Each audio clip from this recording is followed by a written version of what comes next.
Hello, my weebs and gamers.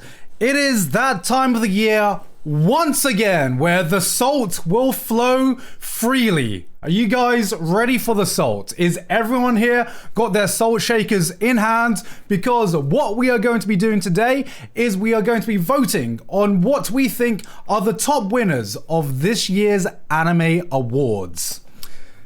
How are you guys doing today? I always love this time of year. You know what? As much as we like to complain about the awards, any award show, I kind of like it. You know, I feel like salt is such an integral part of the anime community, and I feel like the anime awards every year are just a celebration of salt, you know? You know? Whether we disagree with whatever we think are the top anime of the year, it's always a fun time, in my opinion. Always a fun time. So yes, we are going to be voting on the Anime Awards today. Crunchyroll just released their nominations for their categories this year for the Anime Awards. I have not seen any of the nominations, so I do not know what has been nominated and what hasn't, but I have heard through the grapevine, which is mostly just Twitter actually. I have heard through the grapevine that for some reason, even though this is the Anime Awards, which is meant to be celebrating the best of anime to come out in 2022, there has not been fall 2022 anime have been completely excluded from any nomination, and I'm not entirely sure why. I'm not going to make any assumptions to why that is, but it is a bit confusing.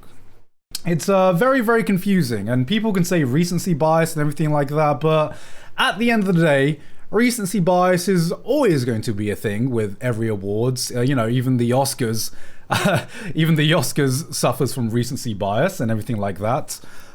So it's a bit weird because that means we are going to be voting on fall 2022 anime, hopefully next year, where it's like already completely irrelevant. And also another thing is that seems like it's gonna be very late as well, because even though we're like excluding fall 2022 anime, the award show isn't even going to be until March. So like that's already, like, by the time the awards for last year comes out, we almost would have finished our first season of anime for this year as well. So I'm a bit confused, and I'll be honest, I'm a bit disappointed that fall anime has not been included for this awards, because personally I think fall was far and beyond the most stacked season of anime this year.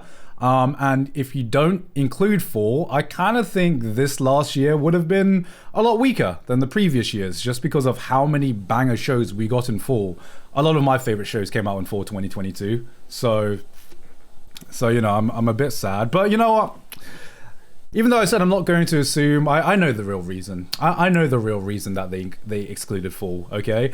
It's, and to be honest, I think it might only be fair that they excluded fall, because I think it would be unfair for the rest of the shows this year to have to go up against Bocce the Rock. I mean, I'm just assuming here, I'm just guessing, but clearly, they fear Bocce so much that they were like, no, we can't include fall. We can't include the Bocce season. Clearly, Bocce is just too OP. She is too OP that she would completely break the Anime Awards single-handedly. So they had to exclude her for this year. That's the reason. That's the reason we're not getting fall 2022 anime in the Anime Awards. You know, we didn't need Bocce sweeping the awards, so, you know, yeah, it was only fair that the rest of the shows get a chance, you know, next year. They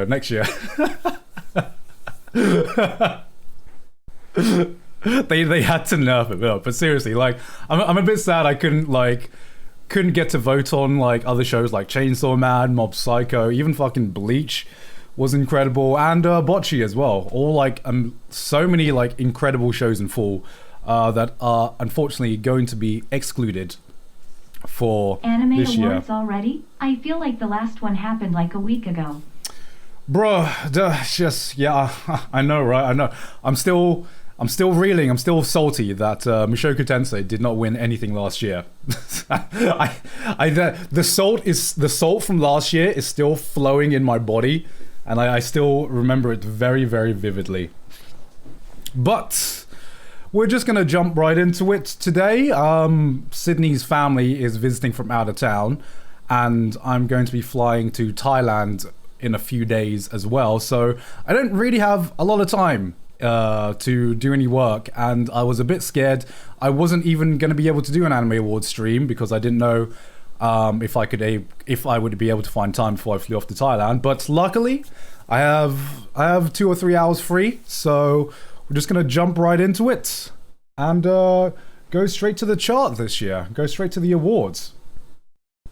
Thai peppers are so good. Oh, I know, man. I'm so excited to have spicy food again. It's been so long. It's been so long. But how we're going to be doing this is we are going to be going from bottom to top. I know some people would just go straight to the anime of the year. We're going to save some of the bigger awards for last, and we're going to start off going bottom to top.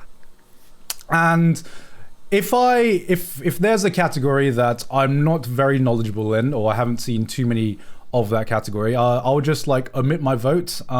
So yeah, let's just go into it. I can't even, like, considering they have excluded 4, I don't even remember what other shows have aired this year. Off the top of my head, I would have to like think about it, but I'm not going to think about it too much. I'm just going to see what they come up with. So, first off, we have Best Voice Acting Performance in English. I'm not going to be watching the videos just in case there is some copyrighted videos or images or something like that, just in case. You know what? Starting things off strong, because I think I'm gonna skip this one because unfortunately I only watched one single dub this year, and that was Cyberpunk Edge Runners. So I don't really have a balanced opinion on this one because I didn't watch any other dubs this year apart from Cyberpunk Edge Runners. I'm sure someone did an amazing job in Ranking of Kings. Unfortunately, I didn't get to see his performance this year. So if you wanna support your boy, then go vote for it. I want to be as fair as possible, so I didn't really watch any dubs this year, so I'm just gonna skip this one. What's this one? Presenter's Choice and Special Achievement Awards. Oh, these are just gonna be weird awards, other awards that are presented on the show. So, for the first category, we are going for Best Voice Acting Performance in Japanese. And I believe we have the voice for Anya. We have the voice for Chika. Oh, sorry, Chisato. We have Jolene's voice.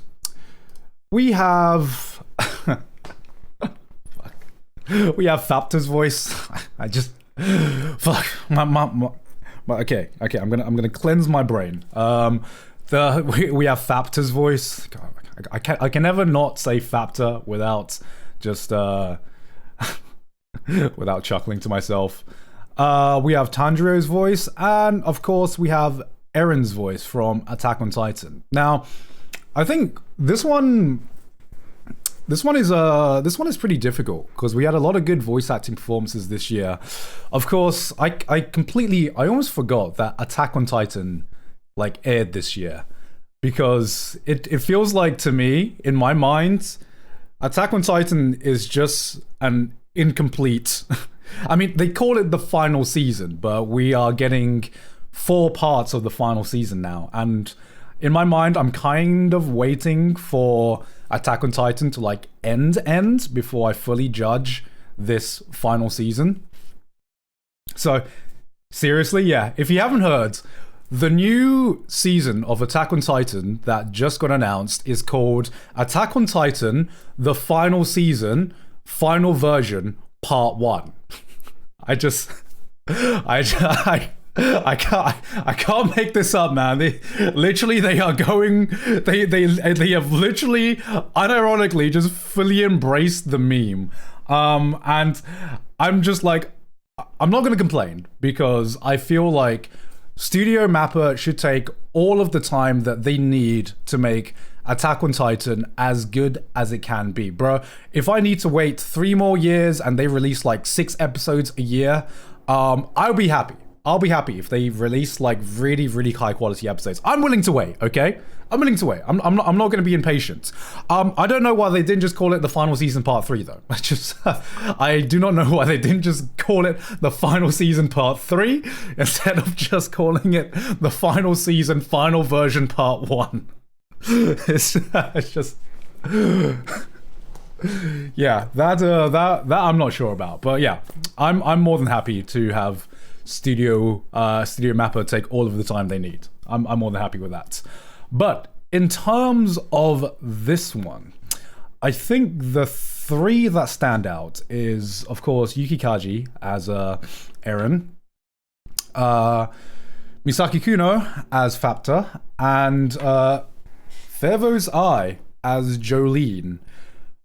All fucking amazing. I think Anya also did a very, very good job at, you know, at portraying a childlike character and having it actually feel like a childlike character, because sometimes you see children in anime and it very much feels like, oh, okay, this is just a teenager that they gave a high-pitched voice, but Anya definitely feels like a child here.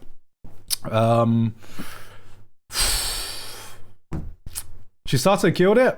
I think Chisato was good. I don't think she stood out to me as much as some of the other roles that have been portrayed here. Jolene did a fantastic job as well. Having seen part 6. Part 6 isn't my favorite part, but it's still more great JoJo. Oh. Is it Eren? I don't know. Okay, here's...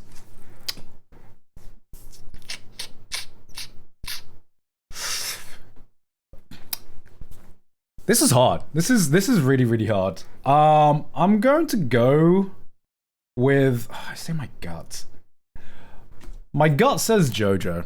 Like, my gut says JoJo. Although... Oh, they all did so good. They all did so good. God damn, this one's actually difficult. I'm gonna go with my gut. I'm gonna go with Jolene, because out of everyone here, I think I remember Jolene. Okay, let's I was already signed in. Let's just enter my email here. Okay.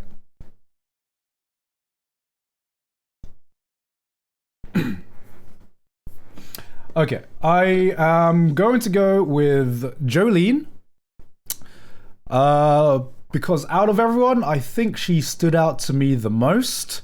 But that's like, okay, call me oh shit. Call me a JoJo fan. I am a JoJo fan. Okay, that was my one dick that I sucked today. Okay, I'm going with my gut, or should I say, I'm going with my dick, and I'm saying JoJo. I'm saying JoJo. Dick suckers unite, man. Oh, did we have a poll?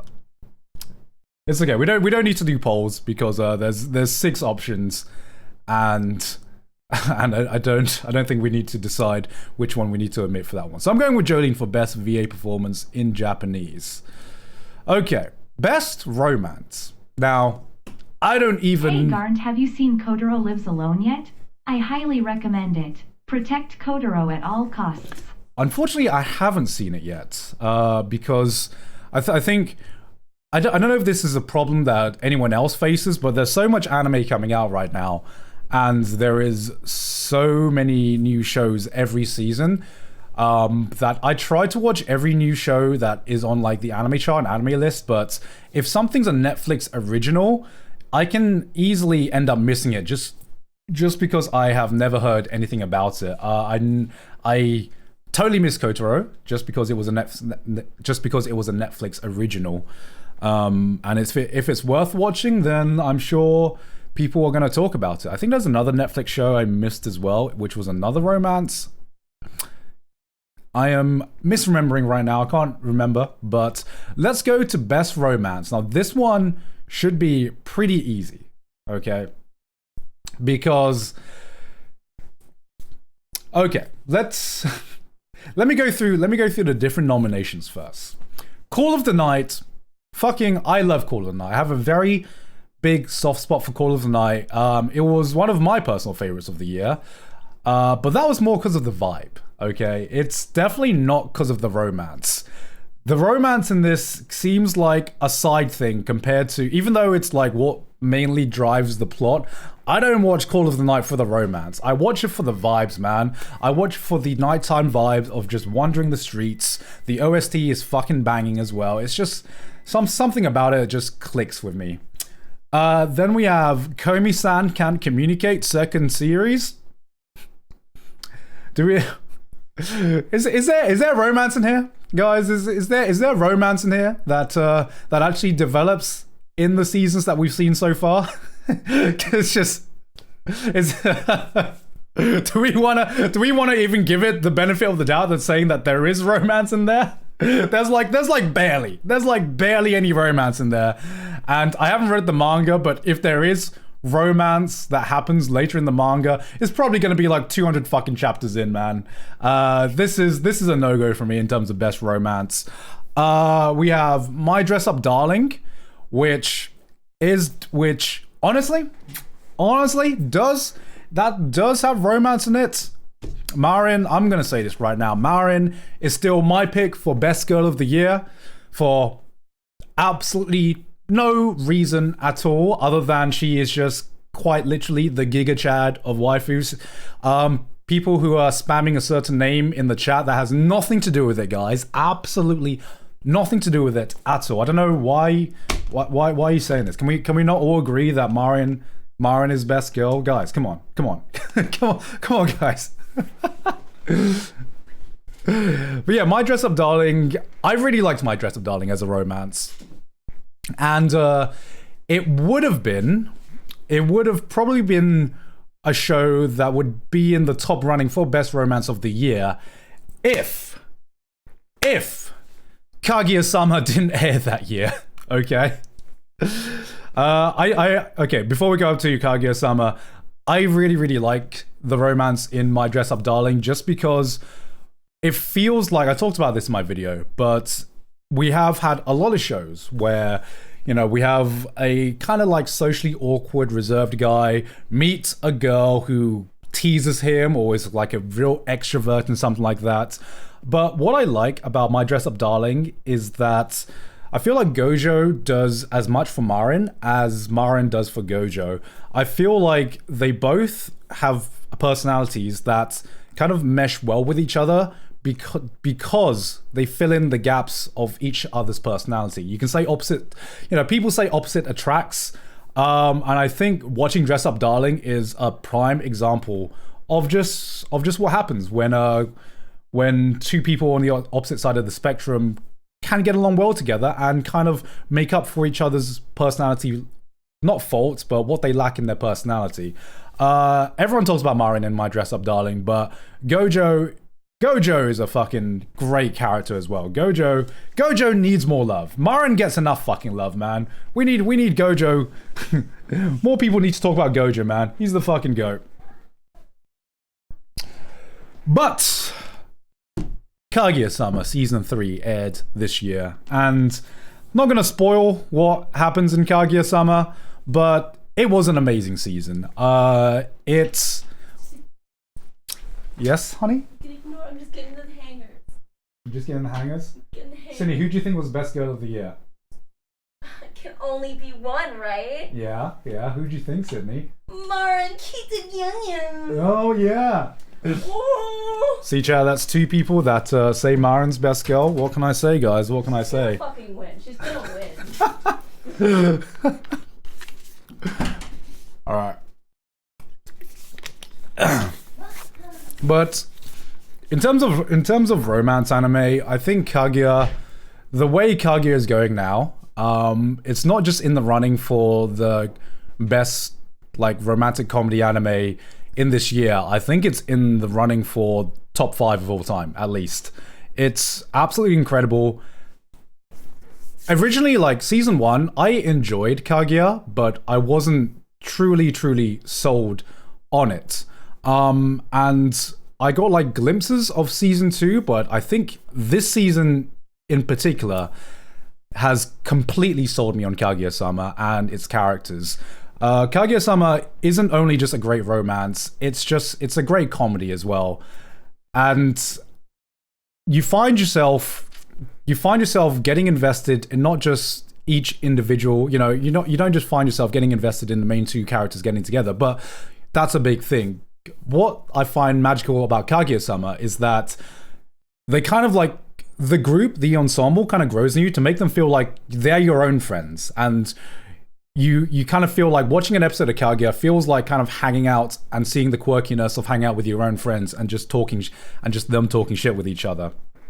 It's a really special series in the romance genre, and it's a rarity in the romance genre as well, because I can't think of many romances that build up its romance and then we get to a point where we see them actually deliver through a climax, which is normally reserved for like manga, like if you follow manga fucking 200 chapters in or something. And Kaguya-sama is easily the best romance this year, and I don't think there's any real competition. That's not to say the rest were bad. That's just that I'm just saying Kaguya-sama is just that good. Because Love After World Domination, that was also pretty good. That was also a pretty good romance. That was very charming as well. I loved the concept of, it's kind of like Romeo and Juliet, two people that are on different sides. Hey Grant, I know that you are not streaming Genshin right now, but Lantern Rite has begun. But before you play it, I believe you should do a lot of character stories. Ganyu, Yellen, Ito and Kuki, Teapot, for Chasm Story. But if you don't have the she cut you off, man. Bruh, she cut you off. But yeah, I do plan on going through all the character stories for Genshin on stream. I've been doing a lot of exploring off stream for Genshin, but I will be doing character story streams. But yeah, Love After World Domination, that was just fun. That was just lighthearted fun. Shikimori's not just a cutie. Yeah, Shikimori's not just a cutie, she's fucking boring as well. This to me was the weakest one out of everything mentioned here. I found it fucking boring, I'm not gonna lie. I don't know. Maybe it's the fact that Shikimori came out after My Dress Up Darling, and My Dress Up Darling had like the biggest fucking giga chat of waifus in Marin, and then Shikimori came out the season after, and I just couldn't look at it and being like, that's the best girl? That's the strongest fighter you have this season? Okay. Not even comparable. But for best romance, Kaguya-sama gets my vote. Okay. Moving on to best fantasy. Okay. So we have Demon Slayer. We have Made in Abyss, Mushoku Tensei, Overlord Season 4, Ranking of Kings 2nd Season, and Vanitas 2nd Season. I will say, out of all of these, I have not seen Vanitas yet, but I've seen the rest of them. So I do have an opinion on the rest of them, and I gotta say, If Demon Slayer wins Best Fantasy, I am actually gonna fucking riot. I'm actually going to fucking riot if Demon Slayer wins Best Fantasy. And do you know the awful thing is, I can actually see it happening. Oh my, why is Demon Slayer here? Why? Why is Demon Slayer here? Demon Slayer, get out. You have your other categories, Demon Slayer. You can take my action, but Demon Slayer, don't take my fantasy, please. For the love of God. Pray to God Demon Slayer doesn't win Best Fantasy. This is...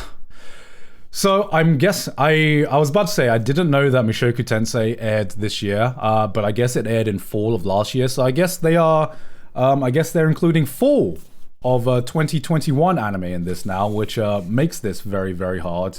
And this makes this very, very hard. So let me talk about some of the other ones. So, Ranking of Kings Core 2. I think Ranking of Kings is a fantastic show. I talked about it in my best of 2021 anime. I talked about how much potential it had. And for a lot of Ranking of Kings, I'd say it's delivered. I'd say it is a fantastic show. Now, that brings the question, how much does an ending affect my overall opinion of a show? Because I think Core 2 I liked less than Core 1, but I feel like a lot of the things I didn't like about the second half of Ranking of Kings was the ending. The ending was just not what I wanted from Ranking of Kings. How do I explain this? How do I explain this without spoiling it? Like, one of the things that drew me to Ranking of Kings is the fact that it looks like this fairy tale world. It looks like this bright, happy fairy tale world, but the things that were happening in it felt really fucking realistic. It has some of the most grounded characters I've seen in a very, very long time. Every character in Ranking of Kings seemed to have a huge depth and complexity to them. Every single one, even if they just have a few lines, you felt like there was always something going on with their characters. And I love the character writing in Ranking of Kings.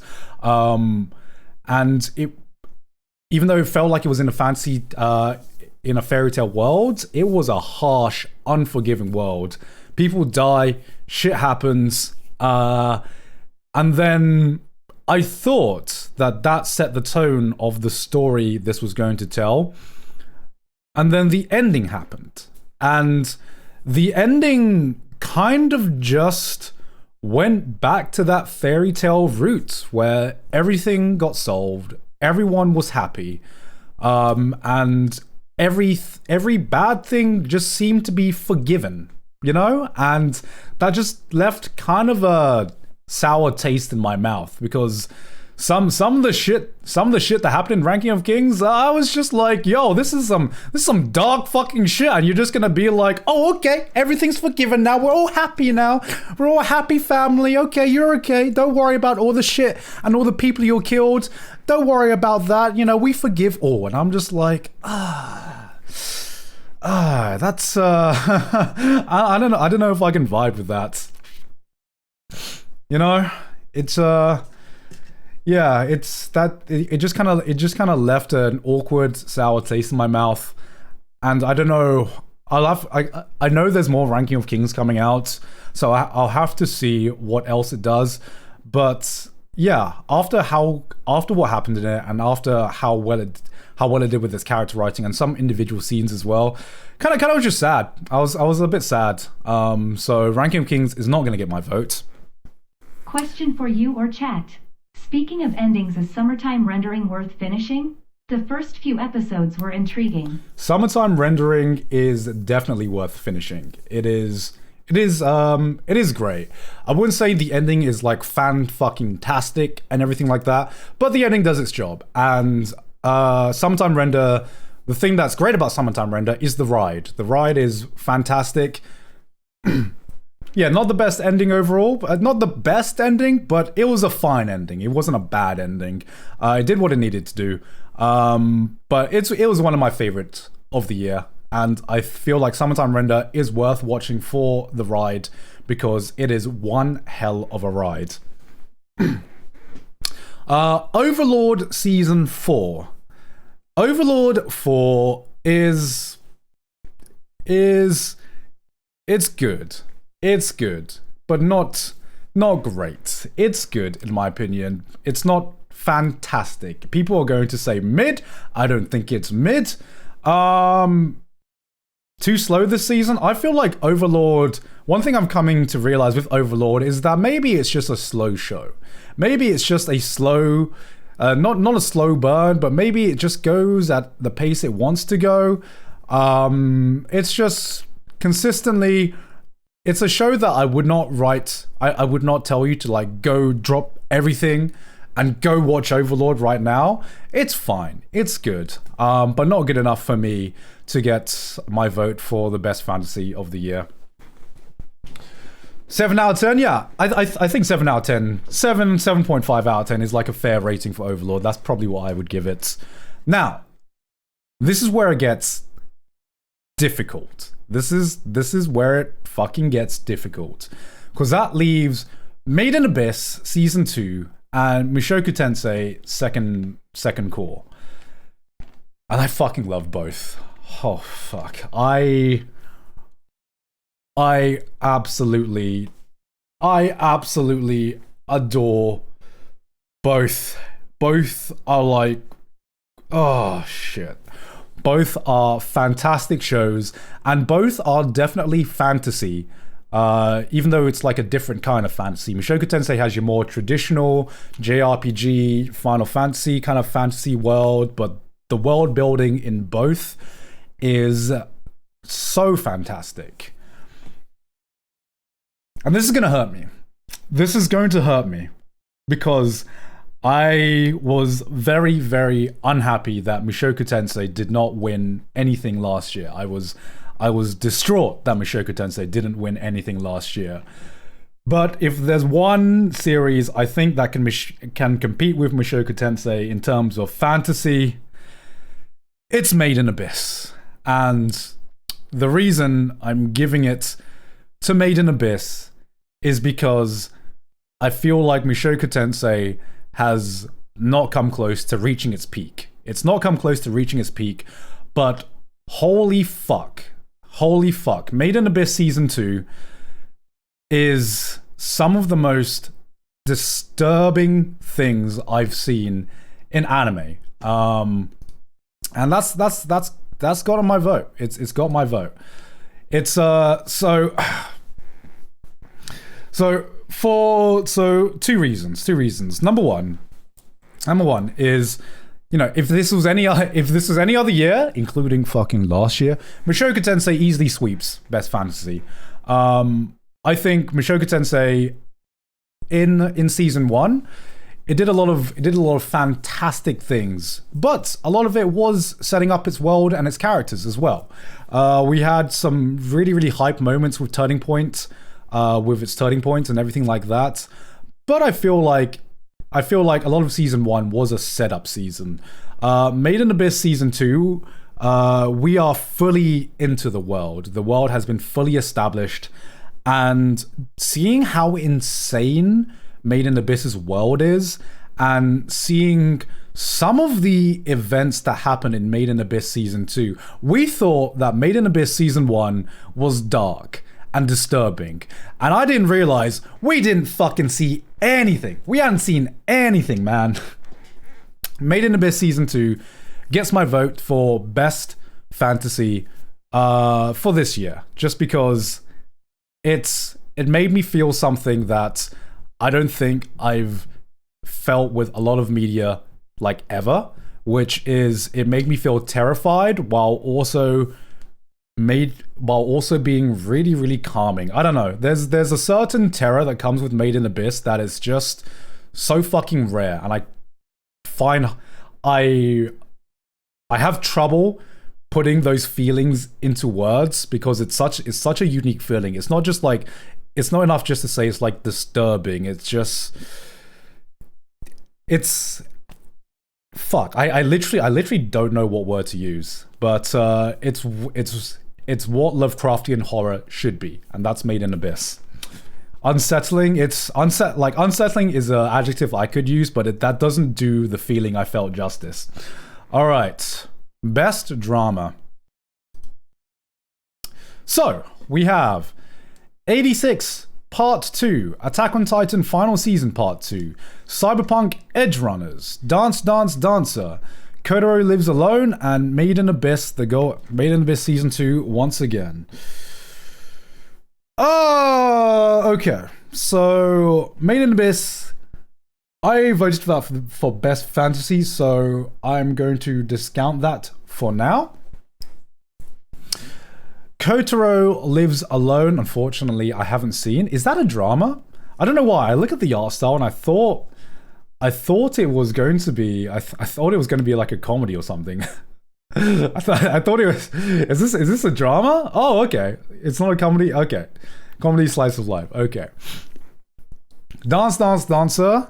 I didn't finish this. I got about 6 episodes in, but it's I think it was very overlooked anime. I think a big problem is that it came out in a season that was super stacked, and unfortunately it didn't do enough to truly stand out because its competition was so stacked. So it will get a pass from me. Now, Cyberpunk Edge Runners 86 and Attack on Titan Final Season. So I think Attack on Titan's going to win this one. And I'm trying to I'm trying to convince myself if 86 can beat out Attack on Titan in my mind. Ooh. Like Cyberpunk Edge Runners, I think, is a fantastic show. It's pretty much fantastic in a lot of categories. In terms of the... It might even be Cyberpunk Edge Runners. Oh. Like, it gets to the point where if either Attack on Titan, 86, or Cyberpunk wins, I wouldn't be dissatisfied. I wouldn't be dissatisfied if either of those 3 wins. You know what? While I'm making my decision, mods, can you put a vote between Attack on Titan 86 and Cyberpunk Edge Runners? Because I want to see what you guys think. I want to see what you guys think before I cast while I cast my votes. But oh, this is hard. Does Cyberpunk Edge Runners edge it out? So, okay. Attack on Titan this season was basically a continuation of last season, and I've said a lot about Attack on Titan final season. It is as good as political dramas get, and I'm amazed every week when I tune into Attack on Titan. 86 was also fantastic. It is a fantastic show. It kind of the hard thing about 86, right, is that I do want to give 86 more representation because I do think it's a very, very good show. Unfortunately, it is a war drama that is in exactly the same genre as Attack on Titan, and I do think Attack on Titan is just a better show. I think Attack on Titan is just is a better show than 86 in my humble opinion, and I think everyone voting 86 kind of just wants to give 86 a bit more representation rather than it being a better show than Attack on Titan. Cyberpunk Edge Runners, that's like a mix of action drama. I think Cyberpunk Edge Runners was fantastic. I think what it lacks in this, I think what it lacks in against 86 and Attack on Titan final season is a shorter episode count. So I think with 86 and Attack on Titan, it had more episodes to really flesh out its characters, to really get you invested in these characters. And Edge Runners did a great job for 10 episodes. I just think if we're talking pure drama, I think both 86 and Attack on Titan have it just beat, just because they had more episodes to flesh out its own drama. But if I think critically, I want to give the vote to 86, guys. I want to give the vote to 86. But I would be lying. I would be lying if I didn't say Attack on Titan was a better show. And yes, I'm going with the popular vote. I'm going with the popular vote. This is going with the popular vote, but it's 86 is not better than Attack on Titan. Let's see what you guys voted. Whew, yo, Cyberpunk at 43%. Okay, completely the opposite to me, man. Completely the opposite to me.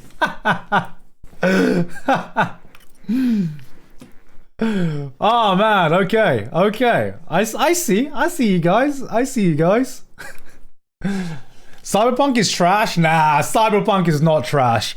These three shows are three very, very good shows. And you know, like, I will go against popular opinion if I feel like the popular opinion isn't worth, if I feel that popular opinion isn't worth the weight that it carries. But Attack on Titan is fucking fantastic. And I don't know if people's opinion has changed on Attack on Titan because of the ending, because I don't know what the manga readers' opinions about the ending is. I'm an anime only, and getting to watch Attack on Titan every week is some of the most, it's a modern classic so far. I'm gonna take a toilet break. I will be right back. Toilet break time.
Okay, and we're back. And we get to Best Comedy. So, Best Comedy this year is Kaguya-sama Love is War, Kotaro Lives Alone, My Dress Up Darling, Spike's Family, Uncle from Another World, Your Boy Kongming. Okay, so I've already talked about Kaguya-sama a bit. As a longtime Cyberpunk fan with all the comics and the TTRPG, it's more fleshed out to me than other PPL. Yeah, unfortunately, I went into Edge Runners not playing the game and not knowing anything else. To me, it was my only exposure with the Cyberpunk world and characters was purely through Edge Runners. So, in terms of comedy, now, I always have a hard time picking comedy in anime. Especially, I have a hard time picking best comedy in anime because it's really rare that a comedy makes me laugh out loud. Like, yeah, Attack on Titan is cool, but does it have Gus from Breaking Bad?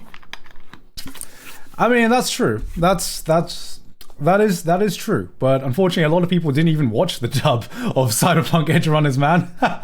That's just unfair because you could use that argument with fucking anything. Because Gus from Breaking Bad just sweeps, okay? That's all I'm saying.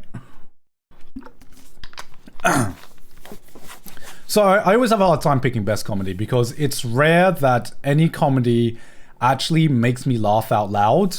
And that is also true for every one of the shows that have been nominated this year. There has been only one show this year. There's only been one anime this year that has made me laugh out loud. And that show is Bocce the Rock. And I'm not sure if Bocce the Rock was actually funny or if I was just laughing out of a defense mechanism because some of the scenes in Bocce were just so painfully relatable. I needed to react in some way, and my defense mechanism was just laughter. You know what I mean? Why you gotta say that? I mean, that's. I'm just saying it how it is, man. I'm like, some seasons Bocce are just like, oh god, oh Bocce, why you gotta do this to me, Bocce? Please stop, Bocce. I don't need to be reminded. It's like cringe comedy. How can I word? It's not cringe comedy in that you're cringing at it. It's cringe comedy in that you're cringing at yourself, and then you're just laughing as kind of a defense mechanism. It's like British comedy. I told Sydney that to me, Bocce has more in common with something like The In-Betweeners, or has more in common with something like The In-Betweeners than it did most anime comedies, just because that's why I'm laughing, because I'm cringing at the same time. But we are talking about what's nominated this year. So, Kaguya Sama Love is War. I just said about how Kaguya is what I think is one of the best romantic comedies of the modern era. A lot of people find Kaguya really, really funny. Unfortunately, I'm not one of those people. I find it amusing. But that's just because comedy is like really hard. Comedy is like, out of everything, comedy is one of the most subjective things, you know? Comedy is fucking subjective. If you find it funny, I don't really mind if you find it funny. I just like, it wasn't like ha-ha laughing for me. It was, that's funny, you know? So it's really, really hard to judge comedy. So Kaguya was, you know, it was entertaining for me. I really liked the romance. I really liked the character writing in Kaguya.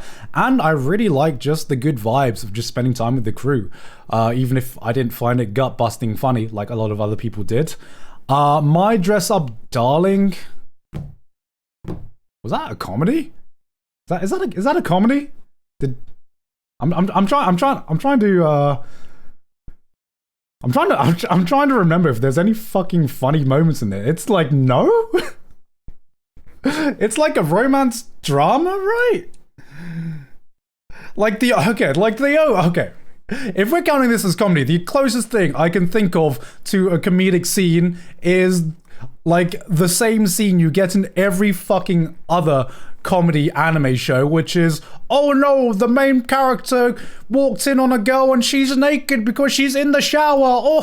That's so funny. Was there any other scene in there apart from that? Or was the comedy, oh man, Marin really horny and Gojo's trying his best not to pop a boner. That's so funny.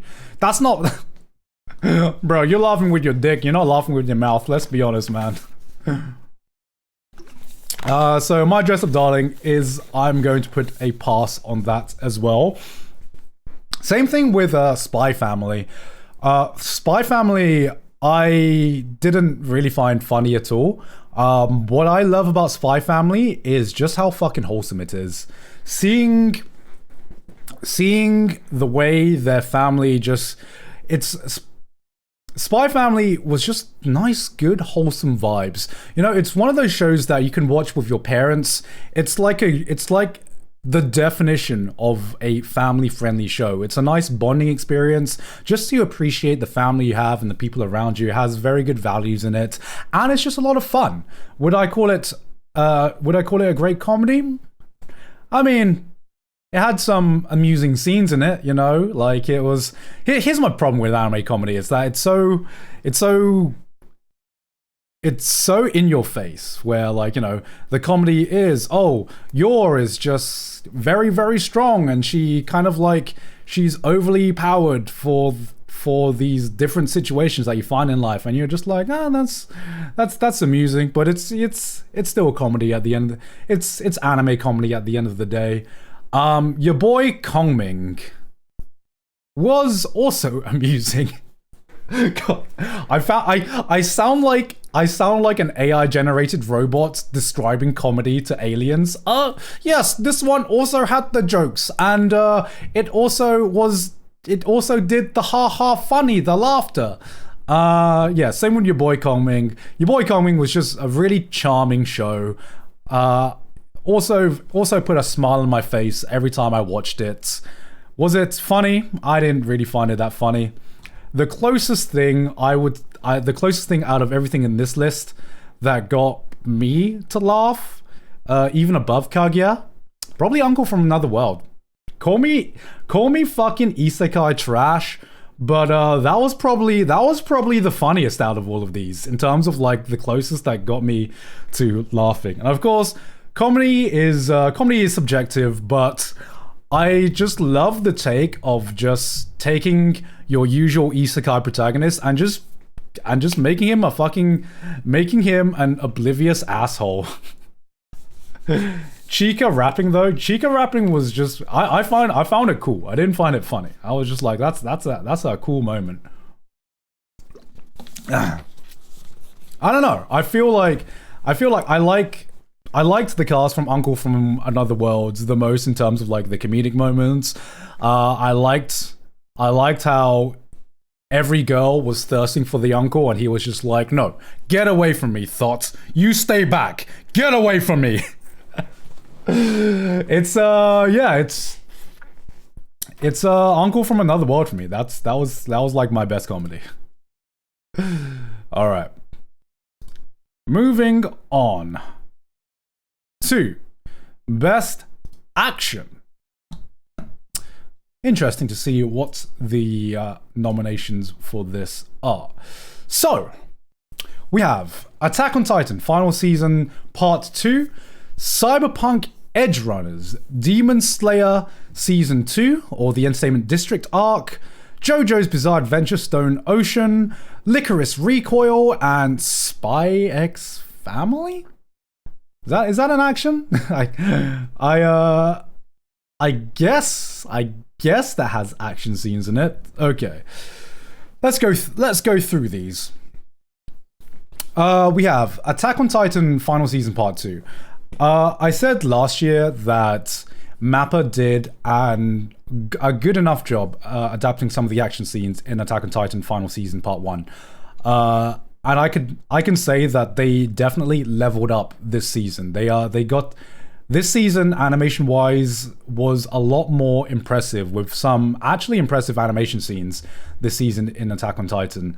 So hopefully, Part 3 and Part 4 they level up even more. Maybe I could be hoping that they get to Studio Wit's level. I don't know.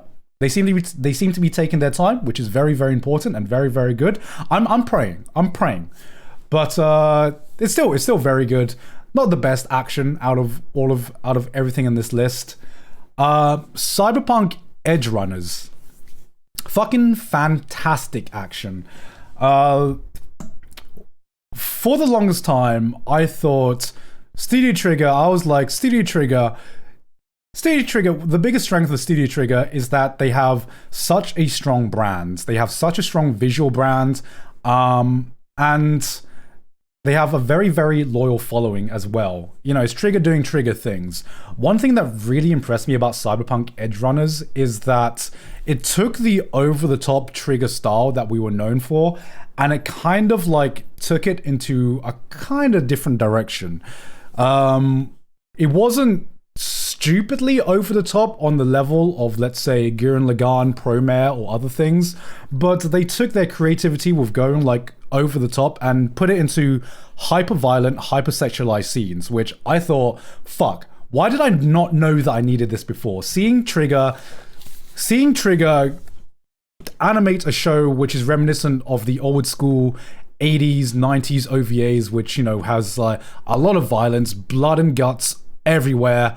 I did not know I needed that in my life until I saw Cyberpunk Edgerunners, because it seems like a match made in heaven, and it was fucking fantastic to see Trigger's team go down a different route for once and try something new, which is one of the big reasons I thought Cyberpunk Edgerunners was fantastic. Demon Slayer Entertainment District arc. So I've clowned on Demon Slayer a lot. I have clowned on Demon Slayer a lot in previous anime awards. I have called out when I've thought Demon Slayer has had unfair wins, which in my opinion it has. One of the biggest things that I complained about last year was Demon Slayer Season 2 won Best Animation, I think, or Best something, and I thought that was unfair that Season 2, that Demon Slayer Season 2 won that, because it was basically just a rerun of the movie, of the Mugen Train movie. And I thought, I said that I feel like it was unfair, because you're comparing normal TV broadcast animation to movie animation. And I was like, you know what? It was great animation, but it's unfair to like compare the two, because it's going to be win by default. Fucking Ufotable heard that and was just like, yo, bet. Demon Slayer Entertainment District arc is some of the most hype, like pure hype animation and action I've seen in anime. They have raised the bar once again. Ufotable were like, we don't care if this is a TV series. We don't care if this is a movie. We are going to bring bangers and bangers and bangers no matter what medium this is. And they fucking proved me wrong. They showed me that it doesn't matter for Ufotable whether it's a movie or a TV series. They're going to bring the top tier animation every single fucking time. JoJo's Bizarre Adventure Stone Ocean is more fantastic JoJo. Does it have as good of an animation compared to some of the other competitors? I don't think so. In fact, I would say, looking at its competition, I'd say it's got the least strongest animation, actually, just because everything else was just like really, really well animated. But I mean, you never watch JoJo for like it's always had good animation, but we don't need amazing animation to appreciate the fucking wild JoJo fights, because it brings the hype either way. And seeing the part 2 and part 3, the second part and the third part of part 6 of JoJo, that was a fucking sentence I just said.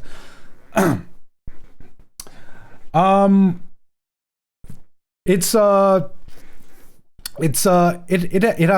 has some of the wildest fights. Some of the stand powers in part 6 were wild as hell, and knowing nothing about part 7 and beyond, I'm like, what can Araki even do now? Like, some of these stand powers were so wild and out there. I'm like, God damn, where do we go from here? But I'm very excited. I'm very excited to see what future part holds. But yeah, this actually had some of my favorite stand powers. Even actually, one scene that sticks out in my mind wasn't even like a stand scene.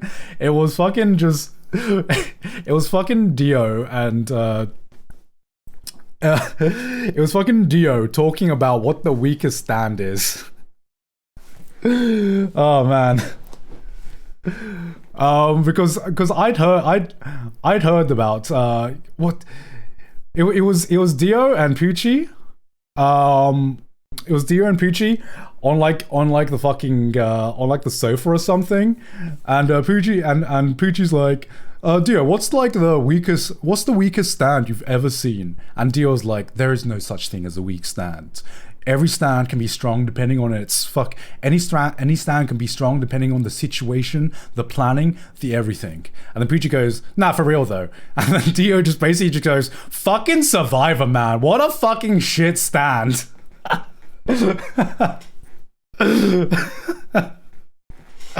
I don't know, the concept of the scene just made me laugh out loud. Fucking Survivor, man. Fucking what a shit stand that is. But yeah, JoJo is it's more great JoJo. Not my favorite part of JoJo, but still fantastic.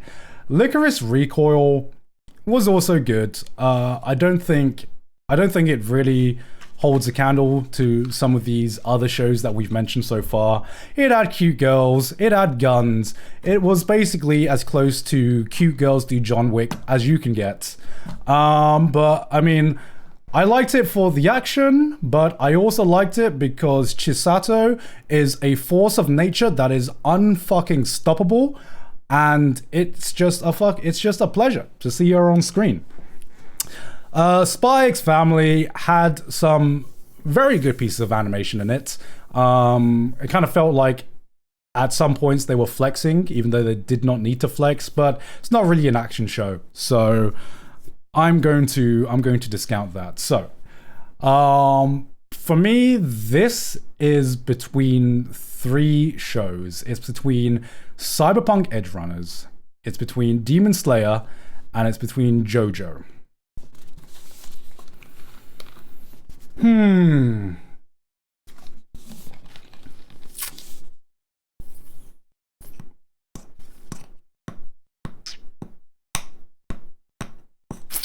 Let's have a vote again on what you think is the top three while I'm contemplating. Attack on Titan, in terms of pure action, I don't think is on the same level as the three other shows. Demon Slayer gave me some of the most hype I've had in anime for a very, very long time. JoJo had some of the most insane fights I've seen. In JoJo, Araki continues to deliver with the insane stand fights. And Cyberpunk Edgerunners is Trigger at some of their best.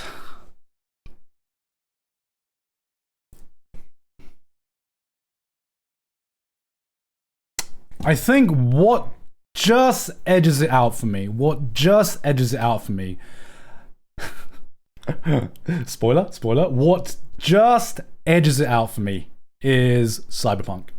I think consistently over the 10 episodes, that I didn't do that on purpose, guys. Shut the fuck up. Just shut the fuck up. I didn't do that on purpose.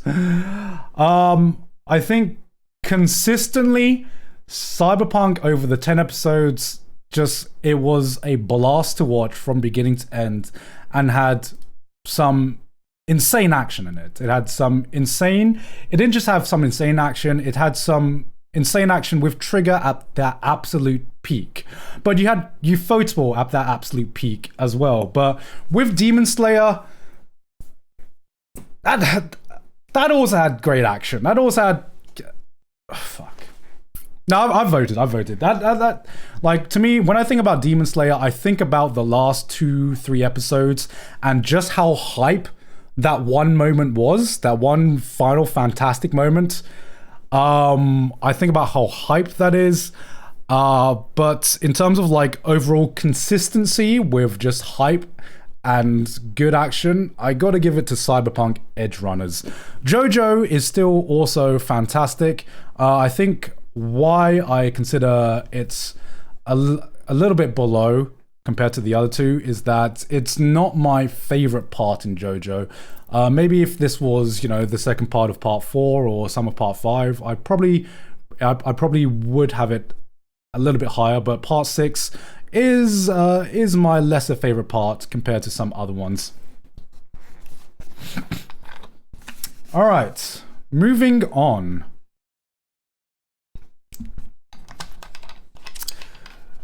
Moving on to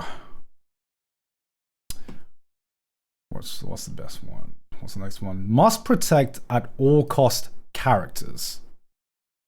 This is a weird weird category. What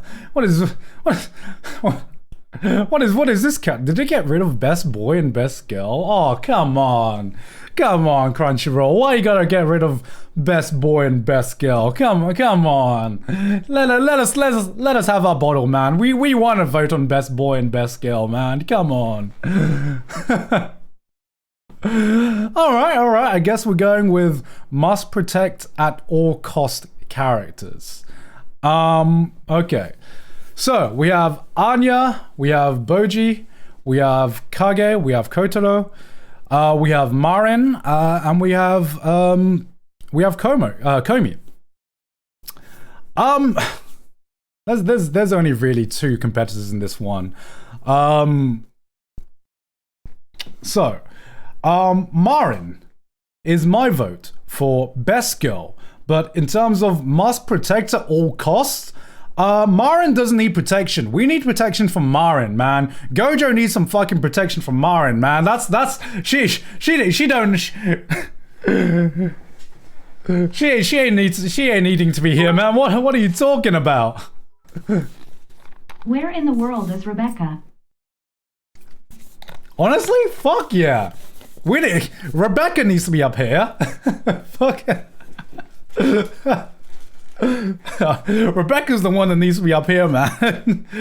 Oh yeah, I didn't think about that. Komi, I mean, yeah, okay. I don't know. Komi is Komi needs protection, I guess, but I think she just needs to I think she just needs to talk, man. Just fucking Komi doesn't need protection. She's just got a fucking skill issue. That's it. Kotaro I haven't seen. Kage. Kage. She doesn't need protection. She needs a therapist. Who said that? Who said that?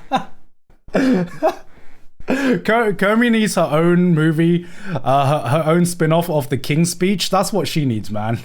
That's what she needs. Just talk. It's fucking easy. Just fucking talk, man. Kage, I mean,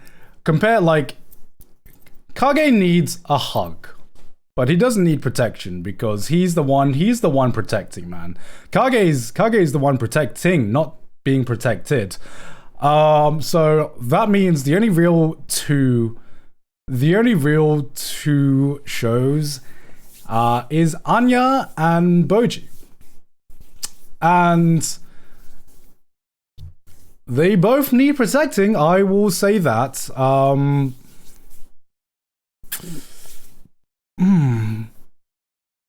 Here's the thing, Boji's more pure. Boji's definitely more pure than Anya is, but Anya definitely feels more like a realistic kid to me, because sometimes Anya's kind of just a piece of shit. Sometimes Anya just kind of like a piece of shit sometimes, but a piece of shit in the same way that sometimes children are just like fucking, you know what I mean? Like sometimes Anya just has that like shit-eating grin, and I'm like, Anya, what the fuck? What are you up to now, Anya? Anya, god fucking damn it, Anya. And you know, I could go with Boji, who's deaf, and he's pure and something. You know, he is pure and he does need protection. But you know what? I gotta go, Anya, man. She may be a piece of shit sometimes, but she's our piece of shit, you know? It's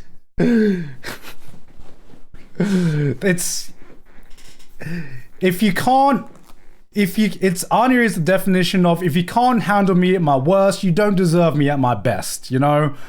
That's with Anya, we get the full package, okay? We get the full package with Anya, and as much as sometimes she can be a little shit, I'll fucking protect her to my life, man. I'll fucking die for her. Let's go. Moving on. How many do we have left? We have gone through 1, 2, 3, 4, 5, 6. We've gone through 6, and we have 1, 2, 3, 4, 5, 6, 7, 8, 9, 10, 11, 12, 13, 14. What time is it? Okay, we have been streaming for that long. Okay. Best supporting character. So we got Hayasaka, Anya, Kage, Rebecca, Uzui, and Yor. Is Anya a supporting character? I would kind of consider her as a main character. Would we not consider her and Yor as like a main character? Aren't all three of them main characters? Okay. So, I will discount Anya and Yor because I kind of feel like they are the main characters in Spy X Family. I think all three of them are the main characters. I don't really feel like Lloyd has considerably more screen time. I'm pretty sure Anya has more screen time than anyone else in Spy X Family, actually. So Kage, yeah, he's a bro. He's definitely a bro. But compared to some of these other characters, I think he stands out a little bit less. Then we got Tengen. One thing I liked about Tengen is that he felt very I wouldn't what's the word I would describe it? He's the true bro, okay? For one, he is a fucking bro. He's a fucking Chad, man. Is he a Giga Chad? I don't know if he's a Giga Chad, but he's definitely a fucking Chad. Tengen's the kind of guy that I would love to share a pint with. And what I liked about Tengen is that he didn't, even him as a Hashira, he felt that he was one of the weaker ones. At least he felt that way. He felt that there were other Hashiras that shined brighter than him, and there were other people that he looked up to. And I really liked that because the image of Hashiras when they first got introduced is everyone's super cocky, everyone's super arrogant with their powers, everyone thinks they're the most powerful person. And Uzui was a fucking bro that was like, I'm confident, but I can still admit my faults. And I think that is a very good character trait. If you can someone who has confidence, but someone who is also self-aware enough to know where they stand. And I really respect that about him. I really, really like that.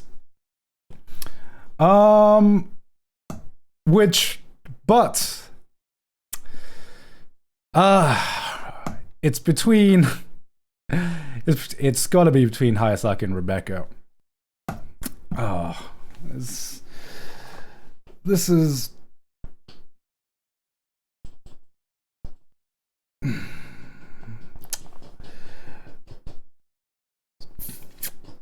This is also very hard because I think both are very good characters, both stand out, both have their own quirks,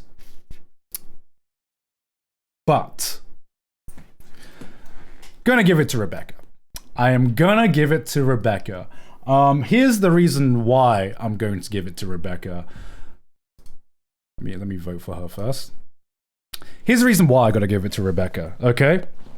Kaguya-sama has had 3 seasons now, and part of the appeal of Kaguya-sama is that everyone in Kaguya-sama shines. Everyone has their own personality traits that make them great as part of the cast and part of the supporting cast. But they've pretty much all had time to do their own thing. Rebecca, somehow, she was someone who I feel like Rebecca barely had any screen time at all compared to some of the other cast members, yet somehow she left such a big impact without having much screen time dedicated to her at all. And I don't know how she fucking did that, because we know, if you actually think about it, we know very, very little about Rebecca. We don't really know much about her like story, her upbringing, her background and stuff like that.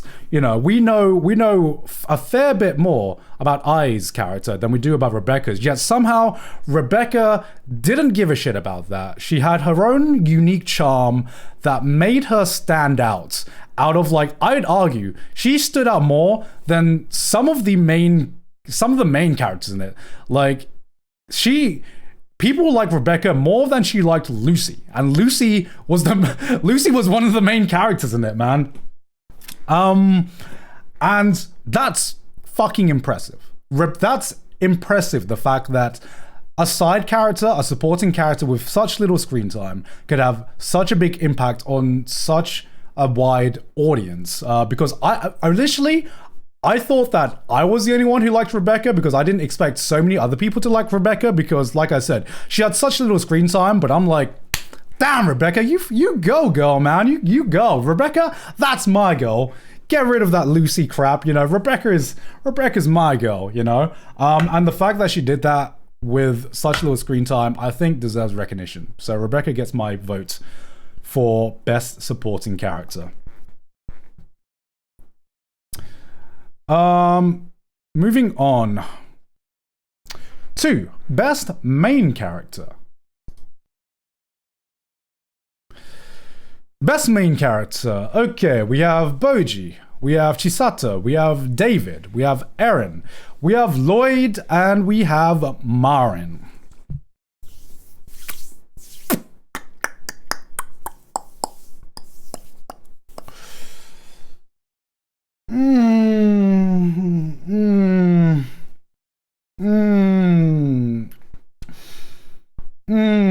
Okay, let's go through this one by one. Boji, I'm gonna say no to Boji. Not as a main character. Just because he's pure. He's nice and everything. He needs protection. Didn't really say much though, did he?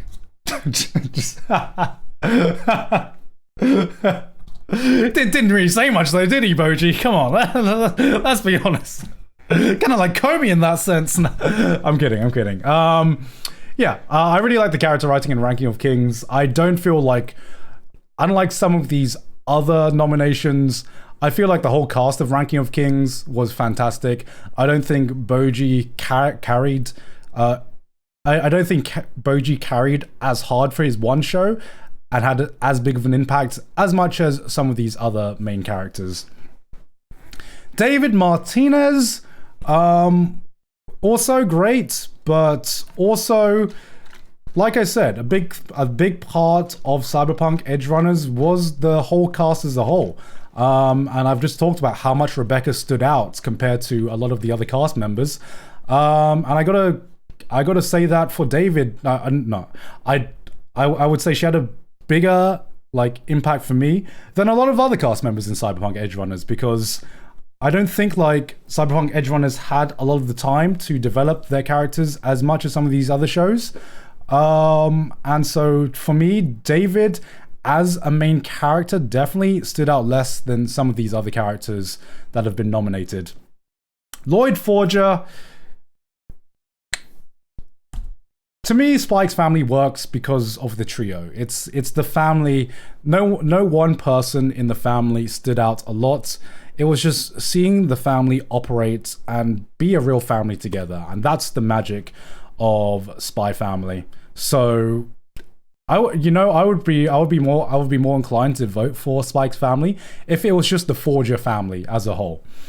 Marin Kitagawa. Same thing. Marin's a fucking Giga Chad by herself, but she needs Gojo to balance her out. You know, if this was a category for best girl, it would take my easy vote for Marin. But this is a category for best. This is a category for best main character, and I feel like Eren and Chisato stand out way more. So, am I gonna let Attack on Titan sweep again?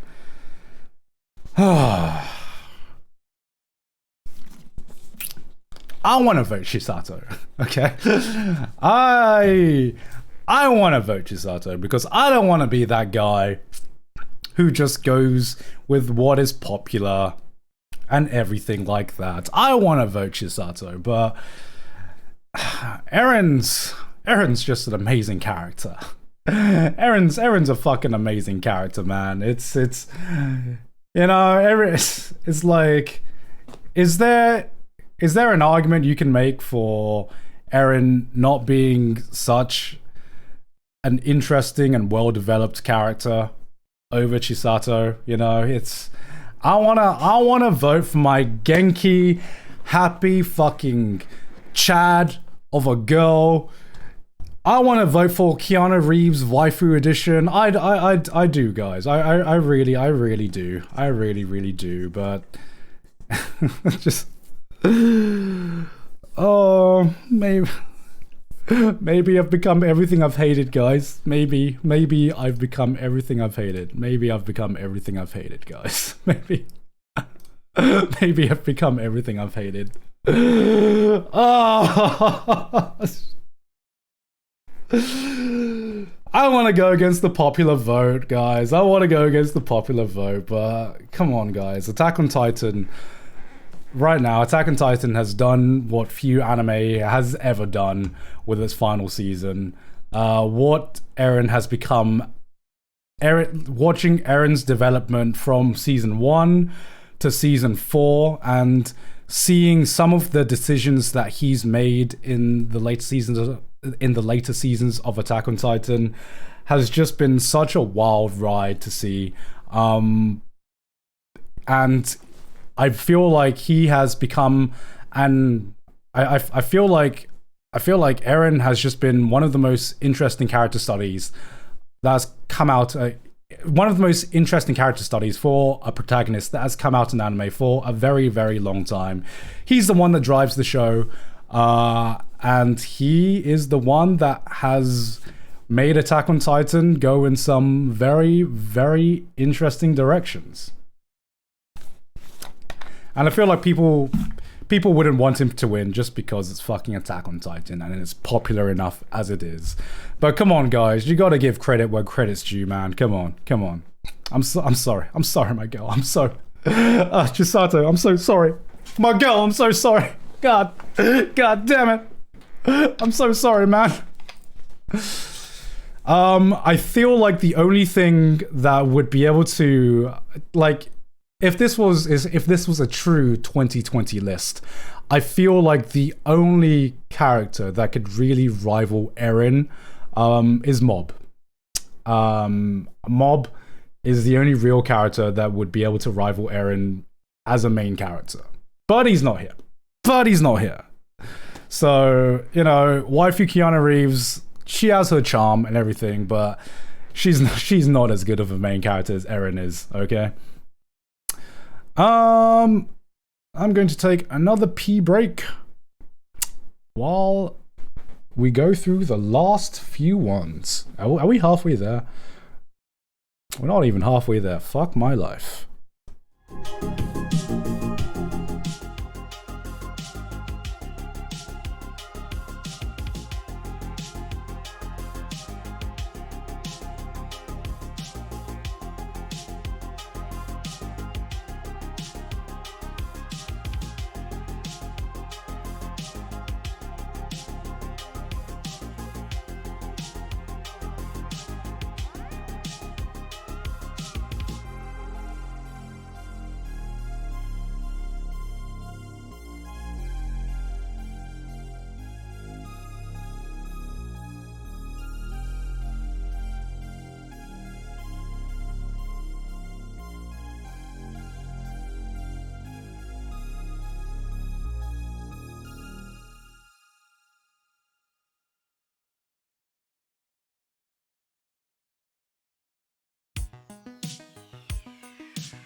All right, I'm back, guys. See? Don't worry about it. Don't worry. I may take pee breaks, but I take quick pee breaks. Okay, best director. So, I'm not gonna lie. I am not going to lie. I am not so familiar with every director that's out there, so I really have to go with the show itself and if there are any interesting things that stood out to me. And this one's easy for me. It's a lot of the same 6 anime. This one kind of just doesn't have any competition for me because it's Hiroyuki Imaishi.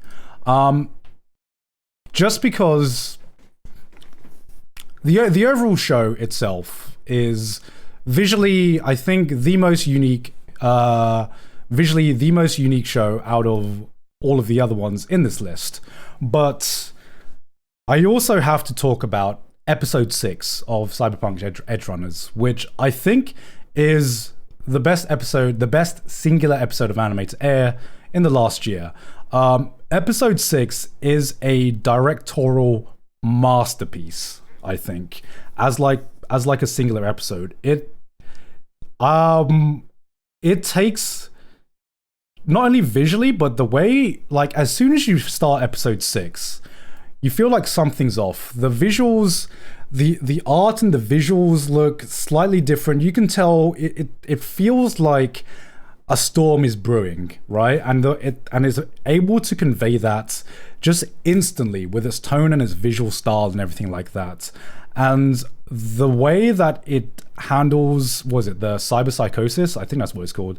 The way that it showed the cyberpsychosis and just people losing their minds was absolutely insane. I remember finishing episode 6, and after finishing episode 6, I needed a moment just to take everything that just happened in. You know, I needed 5 minutes just to be like, fucking wow, that was an amazing episode. And I don't think there's anything that touches that came out this year in terms of like how well a single episode was directed. So yeah, that one was easy. That one was an easy one for me. That one was an easy one. Not much deliberation there. Best anime song. What counts as best anime song? Because we got best opening sequence, best ending sequence. What the hell counts as like best anime song? I'm going to mute it for a second just to see. I'm gonna mute it for a second. Okay, so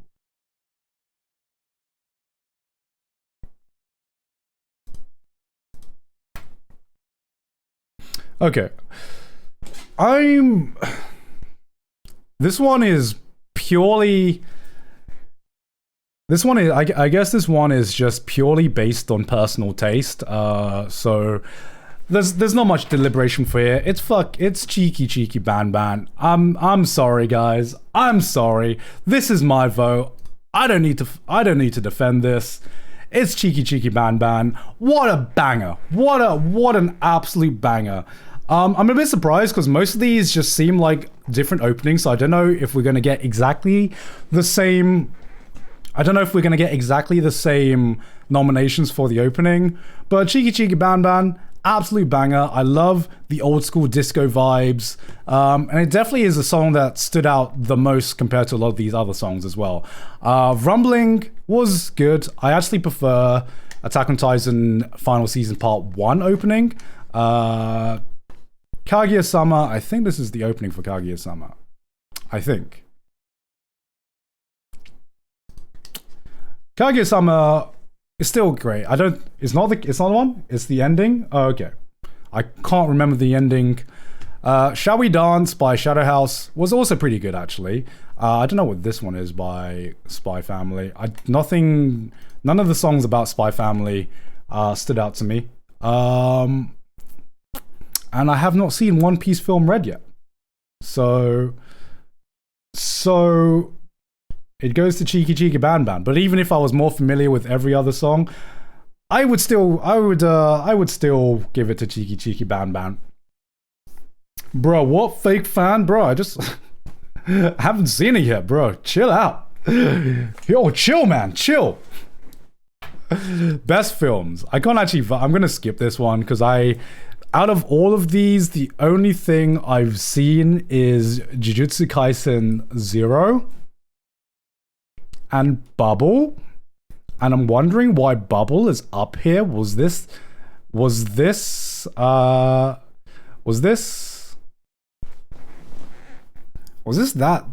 like... was this that bad of a year for anime films? Because I thought Bubble was mid as fuck. In my opinion. I was very, very disappointed in Bubble. Because I came in with Bubble with very, very high hopes. And I was very, like, Bubble had the most hype for me going into this out of all of these anime films, because Bubble had the A-team of anime staff members working on it. It had some of my most favorite directors and composers and writers working on one show, and it just was one of the most forgettable anime films I've seen. I was very, very disappointed in it. One thing I'll say, guys. One thing I'll say. Okay, guys. Let me bring something up for a second, guys. I'm not gonna vote for this. I'm not gonna vote in this category. But let me bring something up. Where's Sword Art Online? Where's Progressive, guys? Where's you wanna put Bubble on here? You wanna put Bubble on here? Where the fuck is Sword Art Online? Where's Sword Art Online Progressive? Oh, I'm sorry. Did the anime judges not watch Sword Art Online anymore? Because if they did, they'd know that Progressive was actually pretty decent. It was pretty decent. I would say it's more decent than some of the nominations they got nominated, but I know nobody's watching Sword Art Online anymore. So I'm like, where is it? It deserves a nomination at least. It deserves a fucking... Anyone who's seen Progressive knows that it deserves a nomination at least if this is the competition, man. It's definitely better than Bubble. Like, it's Sword Art Online is I mean, it didn't really set the bar high, but it definitely is increasing in quality with every iteration. And I think Progressive has gotten to a point where it's pretty decent. And I think it deserves a nomination. I'm just saying. Take that as you will. Because, you know, it's me. But best score. Oh. See, some people think that I pee a lot, just stop drinking so much liquids, but that's just me. If you think that this is if you think that I only do this when I'm streaming, you've clearly never watched Trash Taste, or you clearly have never watched a Trash Taste After Dark. I just have a small bladder, guys. I'm sorry.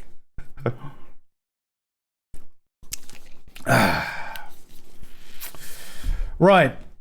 How do I vote on this without sounding ultra biased, even though I am?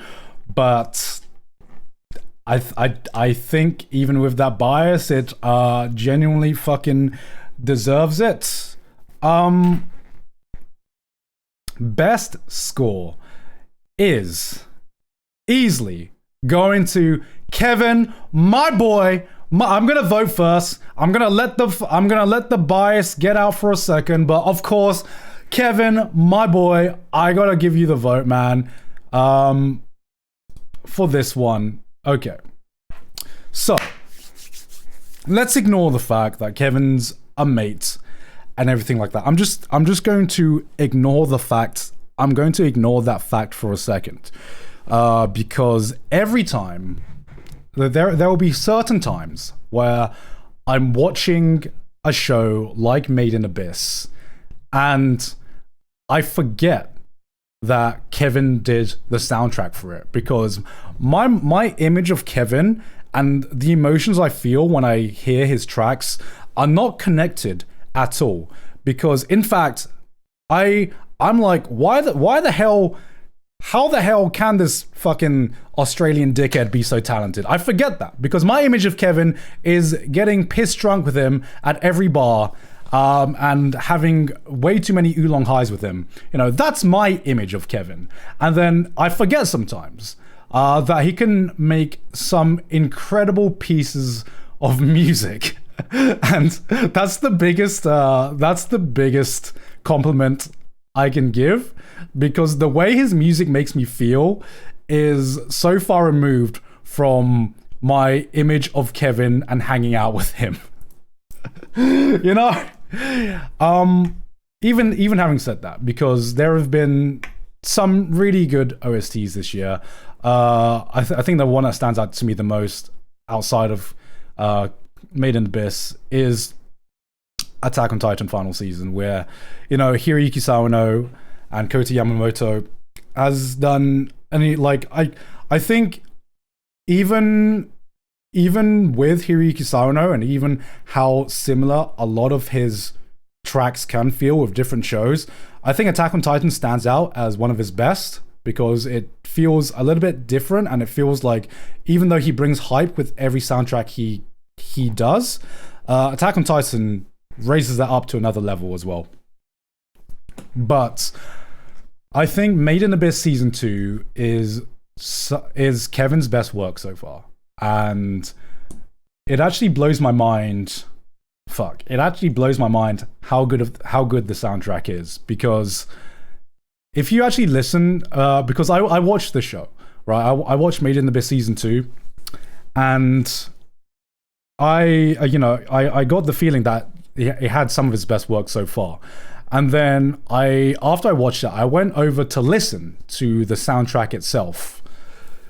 And it blew my mind, listening just purely to the soundtrack, how many amazing parts of the track, how many amazing parts of the soundtrack weren't used. I think there were more there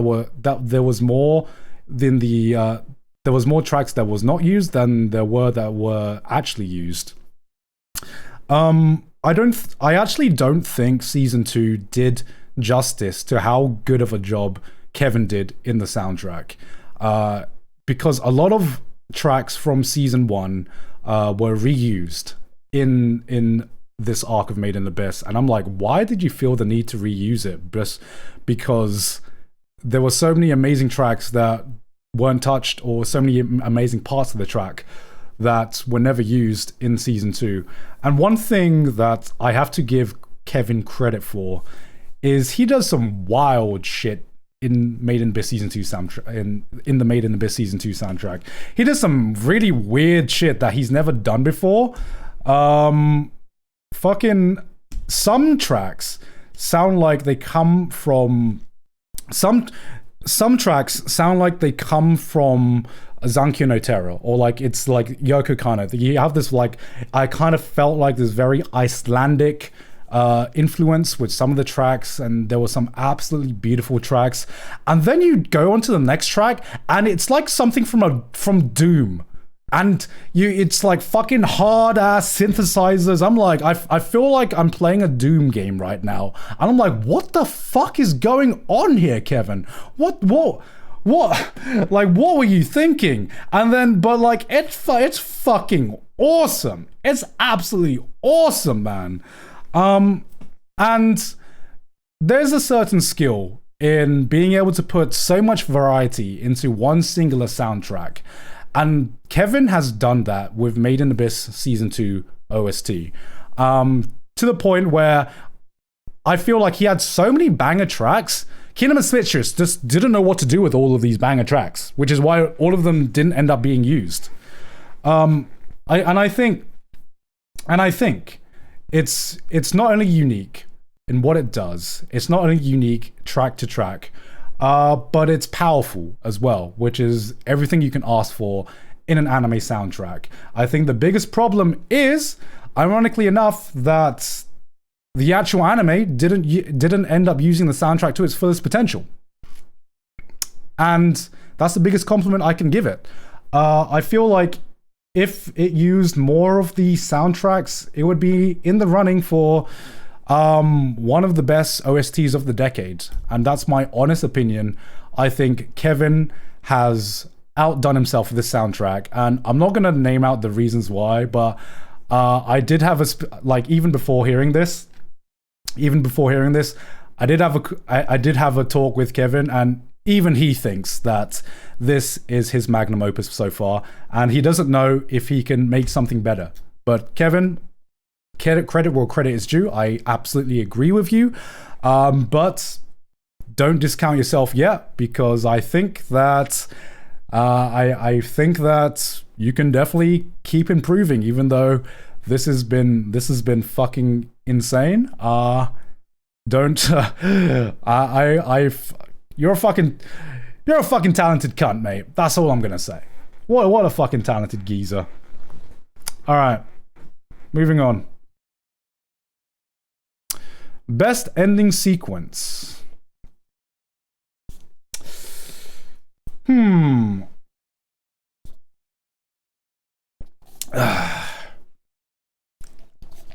Best ending sequence.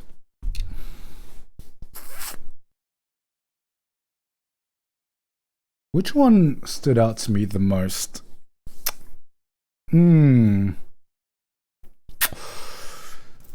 How much time do I have?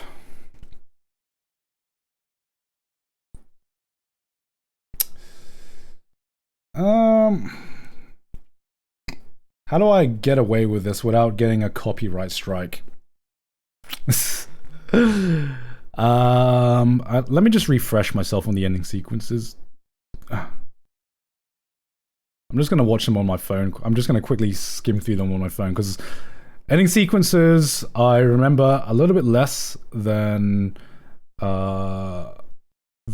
others. Okay. So this was Attack on Titan ending sequence. Okay, I remember that one. Okay, refresh now. I'll refresh. While I'm refreshing my memory, mods, do you wanna put a quick vote?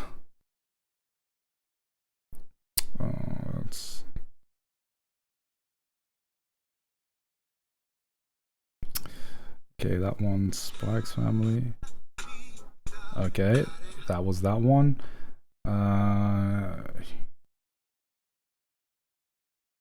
See, here's the thing with endings. Normally I just, I'm not gonna lie guys, I skip a lot of endings. Oh,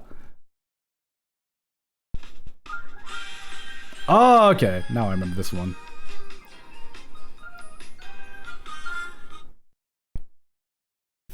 No way, you skip a lot of endings?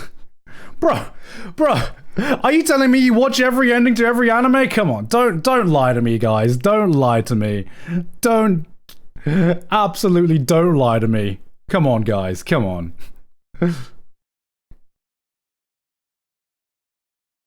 Like, I watch them all once, and if it's not an absolute banger, then I end up just skipping it most of the time.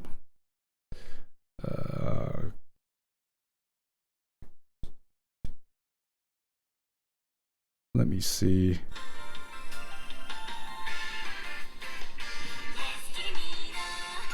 Okay. And then Yo Fukashi no Uta Ed. Okay, I've made my choice. I know which one this is. I was like, I had to refresh my memory just to see, everyone knows what it's going to be. Well, maybe you don't. But this one is an easy one for me, because this is the only one that I never skipped out of any of them. and that's Call of the Night. What a fucking banger this song is. I'm actually surprised because I thought that this was the opening to I thought this was the opening to Call of the Night for the longest time, but the Call of the Night ending is just a bop, okay? It's just a bop, and it also sells the vibe of Call of the Night so well. Every time I was just chilling out with an episode of Call of the Night and this song came on, it was just a vibe every single time. Every other ending, out of everything else, you might be surprised with this, but I would give my second to the Komi-san Can't Communicate second season ending. That's just me as well. I really like the vibe of this ending. No Uda was literally made because of the song. Yeah, exactly. Like I would argue that to me, these Yofukashi no Uta and Komi-san's second ending is two songs that I actually prefer over the opening, which is why those are the two ones that I didn't skip. Everything else was fine. I watched it once and I was like, I don't need to watch this every time, you know? And that's a me. I skip endings. I think it's fine to skip endings, guys. Come on. Call of the Night for me. All of the way. Yofukashi no Uta, I mean, what a bop. What a fucking bop. I listened to this irregardless of if it was with an anime or not. Best opening sequence, Cheeky Cheeky Ban Ban, no competition. Easy for me. And I say that because a lot of these other openings, how can I say this? A lot of these other openings, I feel they don't need to sell the show so hard because everyone loves the show already. Your boy Kongming is such a... I feel like a lot of people overlooked your boy Kongming, and I feel like the best advert you can give to this show, the best selling point you can give to the show is just watching the opening. Because the opening to Cheeky Cheeky Bang Bang not only is an absolute banger song, but it sells the show and it sells the charm of the show so fucking much. To the point where if you don't like the opening to Cheeky Cheeky Ban Ban, I think that's enough of an indicator to tell yourself that you're not gonna like the show. It's just got so much charm to it, and this out of everything on this list, the opening to your boy Kongming sold me on the show by itself. All I needed to watch was the opening, and I was like, I need to watch this anime purely because of the opening. The rest of them, all also great shows. Were any of you here for my best anime opening of 2022 stream? Was anyone else here for my best anime opening of my 2022 stream? Okay. Do you remember my take for Ranking of Kings, that opening? I gave it time. I gave it time because during that stream, I was trying to pick the best my personal favorite top 10 openings, and I was debating whether Ranking of Kings opening deserved to be in the top 10. I listened to it again, and I put it in the top 10. I listened to it again, and then I put it at like number 6 or something like that. I played it like 5 times. I think it's my second favorite opening now. The more times I listen to it, the more I'm like, holy fuck, this is such a fucking banger, and this is so good. Since that stream, every time it comes on, I have to like drop everything I'm doing and just listen to the song. It gives me chills listening to it, and maybe if the Anime Awards was like a month later, maybe I would put it as my favorite opening, because every time I listen to it, it just gets better and better and better, and the hype just keeps getting higher, and I'm like, fuck, you know what, this is such a good opening. I think it deserves to be if you're gonna if you're not gonna go Jiggy Jiggy Ban Ban, I wouldn't complain if you go Naked Hero. What I don't want to win this is these two, because I feel like these two are gonna get the popular votes, and I feel like these three. I mean, this is fire. I feel like great opening. Kind of, great opening. I've thought about it a bit, and I feel like just because of the fact that it is, I can't even remember the band's name right now. Why am I thinking The Killers? It's not The Killers. It's fucking Franz Ferdinand. That's it. Just because I'm such a huge fan of like indie rock and Franz Ferdinand, I'm like, I'm way too biased in this. Mixed Nuts is fine. It's a good opening. But to me, these two are so far above. These two are very, very far above the rest of the competition, in my opinion. Rumbling, I don't know why people like Rumbling so much. It's like so popular, and I don't know. Maybe the song just doesn't vibe with me as much, but I don't know. I didn't vibe with Rumbling as much as the other ones. I don't know what Demon Slayer's doing here. Did the Demon Slayer opening stand out that much? Did the Demon Slayer's opening stand out that much? I thought it was just a very normal opening to Demon Slayer. One thing I will say about Rumbling though is that I've seen the best opening sequences nominations of previous years, and one thing that I like to take into account is how unique an opening is compared to like the standard. Here, let's put a J-pop song and let's go through the list of everything an anime opening needs to do, like having the group shots, having characters look off in the sky, having birds fly off. And what I will say is that a lot of these openings this year are very unique. They're very unique to the typical anime opening formula. And Rumbling definitely stands out to most of the anime openings that I've seen, because I think like Jujutsu Kaisen won a few years ago, and the Jujutsu Kaisen opening to me, I feel like got the vote just because everyone loved Eve, and that was the sole reason. But this year is actually a really, really tough year for anime openings. Chainsaw Man opening, that's also a very unique opening.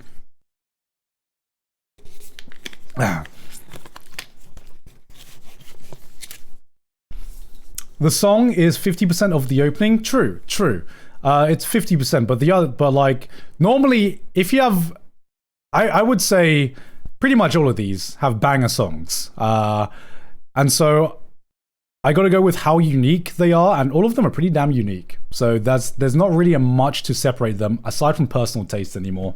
But yeah, Cheeky Cheeky Ban Ban gets my vote for this one. It's not only unique, it's fun, it's a good time, and I played it at my wedding because it's such a banger.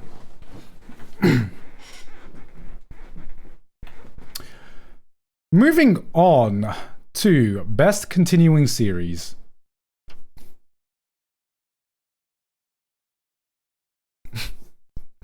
This is just the same. The same.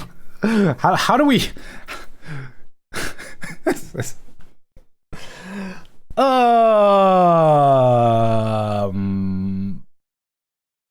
Is this award necessary? Is this a necessary award at all? I feel like out of everything I've seen so far, this is probably the most redundant award, because we're voting for most of these series outside of this one category anyway, so it's kind of a redundant award. Because the only I feel like this category is only here so that One Piece gets some representation, which I'm fine with, but does One Piece really need representation? One Piece is the most One Piece is like the top selling anime so the top selling manga of all time. Does it really need representation?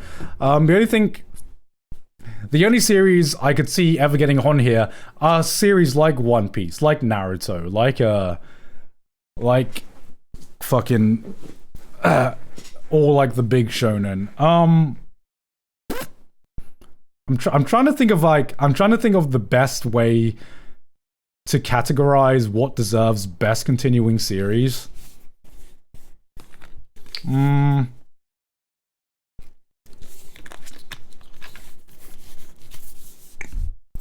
I'm kind of just gonna give this to One Piece.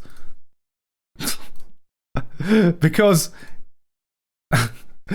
when I think best continuing series,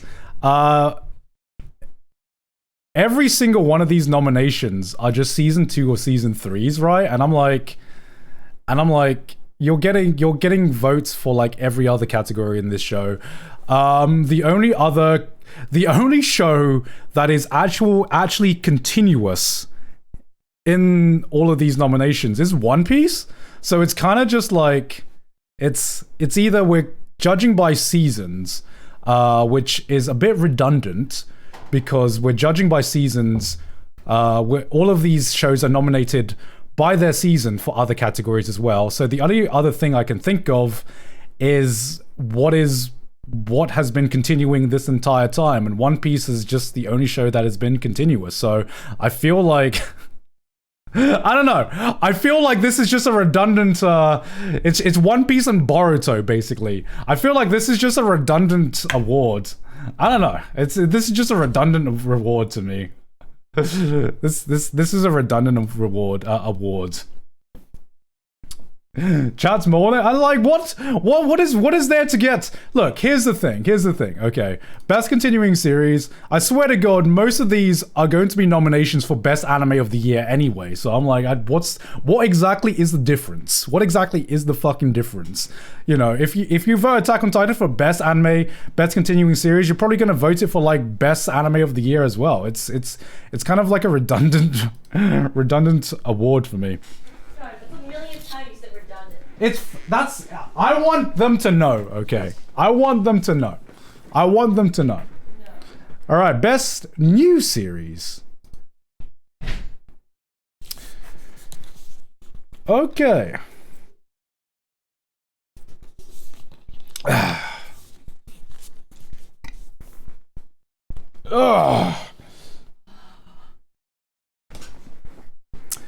Best new series.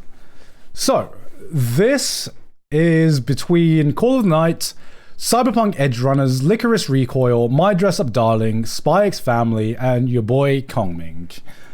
All fantastic shows that I enjoyed a hell of a lot this year. I guess now we're getting to like the big boys.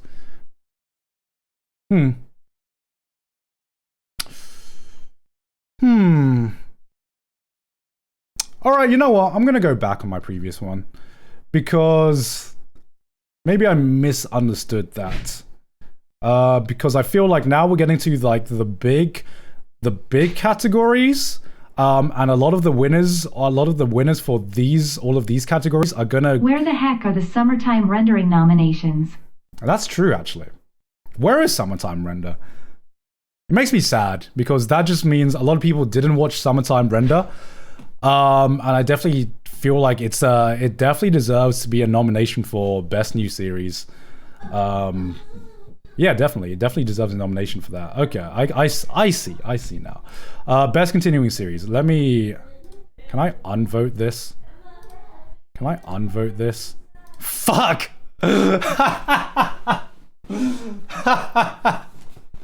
Oh, god damn it. Okay. I kind of see what they were going for now. Okay. Because I feel like Best Continuing Series, Best New Series, and Best Original Anime are all going to culminate into Anime of the Year. So I kind of see where they're going with this now. I didn't see that before. Okay. Best Continuing Series for me, then.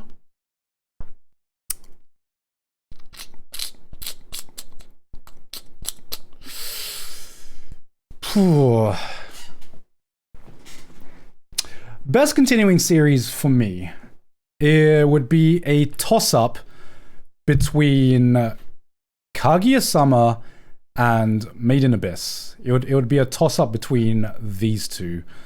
I'm very much enjoying the ride of Attack on Titan so far, but I feel like both Made in Abyss and Kaguya-sama have a more complete arc when I'm judging it. Attack on Titan, it kind of feels like it's an amazing ride so far, but I feel like I'm right in the middle of the ride. You know, I'm waiting for the ride to end to really judge how good Attack on Titan is going to be. But with Made in Abyss and Kaguya-sama, I feel like this part of the ride has ended. The entire story hasn't ended, but I feel like we got some closure with its arc. So that's why I'm more inclined to either pick Kaguya-sama or Made in Abyss. And it's difficult. It's difficult because they're both two very different shows into very different categories. So I gotta go with my guts. I probably would have voted Made in Abyss for Best Continuing Series. Yeah, I probably would have voted Made in Abyss for Best Continuing Series just because Kaguya-sama is great. It's a great romance and it's a great romantic comedy. I'm just less invested in high school romances now. and that's a personal thing. High school romance is not something that I enjoy as much as I used to, and let's just say there's just something in my life that, you know, the point I am in my life, it just doesn't appeal to me as much as something like Made in Abyss, and that's just the end of that. I'm sorry. I mean, Kaguya-sama had a great climax to its romantic arc, but so did I last year. And that's going to and that just means Made in Abyss is always going to stand out to me a little bit more. Okay. Don't forget, Kaguya beat your favorite anime, Full Metal Alchemist Brotherhood. I don't get it. I don't get the joke. In what way did it beat it? Oh yeah, it did. It beat it on Mal. I think it's gone down on Mal though. I mean, Full Metal Alchemist has had like a full trash. Has been fully trashed by a few shows this year. I think Kaguya-sama beat it. I think Bleach even beat it. I don't know if Bleach is still like #1, but you know, what can you do?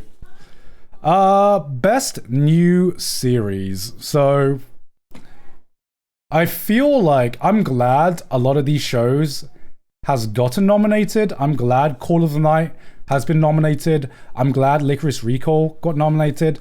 I'm glad Kongming got nominated as well. And My Dress Up Darling. But I feel like one of the big things that separated 2022 from 2021 is that I think that 2021 had a lot of 2021 had a lot of shows that competed with some of the big franchise names. It had a lot of shows like Odd Taxi, like Ranking of Kings last year that came out of nowhere and were able to really compete with some of the big franchise names that aired in 2021. You had shows like Vivi, and I'm trying to think what else as well. Mushoku Tensei as well, which it's an isekai. I don't really count it as a big franchise series. This year, I think, was the year of heavy hitters. I think this was the year where big franchises came in and kind of dominated. And it's even though you had shows like your boy Kongming, Call of the Night, Licorice Recoil, I don't think that these shows were on the same caliber as the popular big franchise shows. I think Spy X Family is is a great show. It's consistently just a great, fantastic show, all around. If I had to pick my favorite, it would probably be Cyberpunk Edge Runners. That is in the running for my top anime of the year. So that would get my vote for best new series. I don't know if it's my anime of the year just yet. We'll see what the other nominations are. But that will get my pick for best new series of the year. What's Sydney doing back there? She is singing Cheeky Cheeky Bun Bun. But before we get to the final four, guess what, guys? Guess what, guys? Guess what we're gonna do? Guess what's called? This isn't Call of the Night. This is Call of the Toilet. I need another pee break, so I'll be right back, and I'm probably gonna grab a banana as well because I'm getting a little bit peckish. I'll be right back.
Okay, last four. Okay, best animation. Oh, Akebi's. So the nominations are Akebi's Sailor Uniform, Attack on Titan Final Season Part 2, Cyberpunk Edge Runners, Demon Slayer Entertainment District Arc, Ranking of Kings, and Spy X Family. This would actually be a difficult one. If Ufotable didn't release something this year and raise the bar, everything else has a lot of things has like fantastic I wanted animation. to ask what makes Mashuka Tensei different to every other copy and paste harem isekai, cause in my eyes it's just kinda mid. You wanted to ask what Mushoku Tensei? It's the character writing and it's the world building. I mean, you can think it's mid, but if you think that's mid, I don't know what you think is good, or I would like to know what else you think is mid, because it's a show that actually takes time to really flesh out its characters and its world, and it's the story of seeing one guy kind of having his own redemption arc from having a second chance in life. And I feel like that's what isekai should all be about. Yeah, I don't know. Maybe maybe you can tell me why you think it's mid, because But yeah, this one, best animation goes to Demon Slayer, Kimetsu no Yaiba, Entertainment District arc. And here's the thing, like I said this at the beginning, I clowned on Demon Slayer. I've clowned on Demon Slayer before, but you know, guys, you gotta give credit where credit's due, okay? The Entertainment District arc had some of the most consistently amazing animation in any animated TV series. Yeah, I'm trying to think what else could actually compete with what Ufotable have done with the Entertainment District arc, and the only thing I can really think of is Mob Psycho. Like that's pretty much it. Mob Psycho, and maybe Bleach. Bleach is the only thing. Bleach, out of like consistency, the only thing that would have really like be able to compete with it. But I still think some of the shit that they did in this arc was like insane. One Piece should be up there? Nah. One Piece is good. Don't get me wrong. One Piece is good. But in terms of like consistency, some shorter anime just like have the opportunity to hit harder. I don't know, what is Sydney doing? Jesus Christ.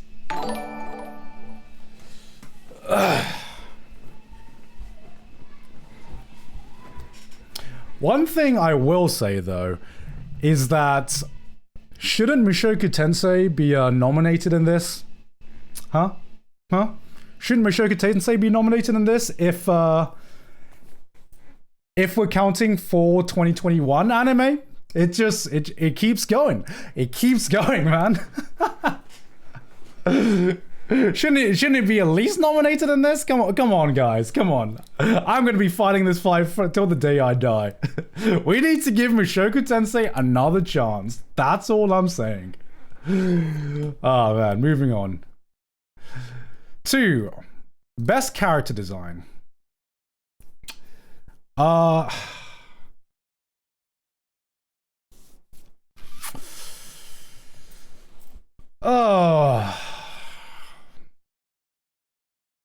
This one's also really hard. This one's basically between 2, okay? It is between JoJo and it is between Cyberpunk Edge Runners. Both of these shows have incredible character designs. Okay, we know about JoJo character designs. JoJo character designs are one of the most unique things in the world of manga. They are so unique that they have literally worked with fashion brands because of how unique and the different aura that they give off. They're basically runway models that fight, and it's fucking awesome. Cyberpunk Edge Runners also has... Oh. Ginger shot. I made it better this time. You made it better? Yeah, it's better. Is it still disgusting? Well, it's not meant to be pleasant, Garnet. Okay. Cheers! Cheers. Ah! See, but it was easy to swallow this time, right? Don't say that out of context. Oh god. Oh god, that tastes disgusting. Oh. Oh. Oh fuck. Oh. Sydney, why'd you make that? It's supposed to help you, honey. It helps me? Okay. I guess so. Oh man, my throat is on fire now. Hold on a second. Oh god. My girl is slowly poisoning me.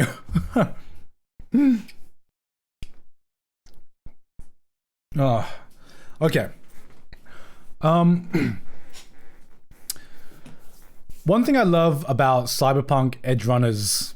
One thing I love about Cyber Edge. I can't even speak anymore because all I'm thinking about is how my throat is on fire. One thing I love about Cyberpunk Edge Runners character designs is that every single person in every single cast member in Cyberpunk Edge Runners looks and feels completely unique. And just from their character design alone, you can get such a good grasp of the personality that they have. And I feel like it's their character designs was one of the big points of Cyberpunk Edge Runners of how we got invested in these characters without us necessarily knowing a lot about them. They're all like very visually distinct as well, which is something you can't always say about character designs.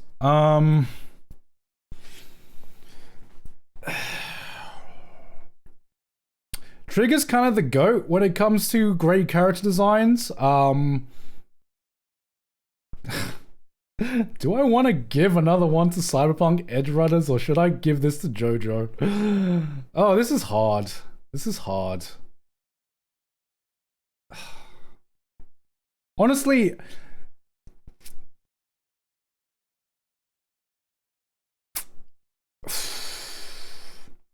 let's have a vote.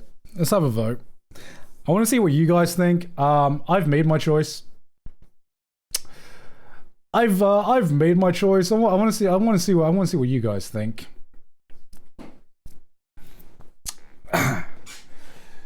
I think this one is so close in my mind. This one is really close in my mind.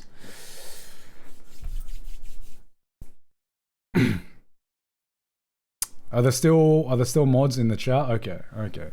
This one is super close to my mind because, like, I think Ranking of Kings has great character designs as well, but everything else that's nominated is on a level that's below both JoJo and Cyberpunk Edge Runners. And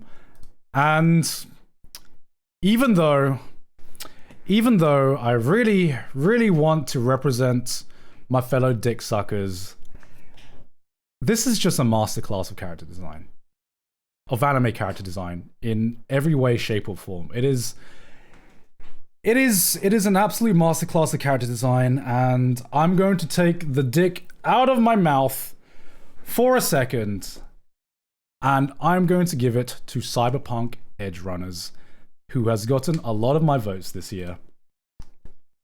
David got weak drip. Honestly, I agree. Out of everyone, I think David has the most basic character design in Cyberpunk Edge Runners, but even then, his jacket stands out so much. But like, even discounting David, okay, just everyone in Cyberpunk Edge Runners has a unique look, a unique design that portrays their personality. And I think part of the reason why Rebecca, I think part of the reason why people remember Rebecca so much and why she had a big impact was because she looked so unique as well. Everyone's dripped out in a different way.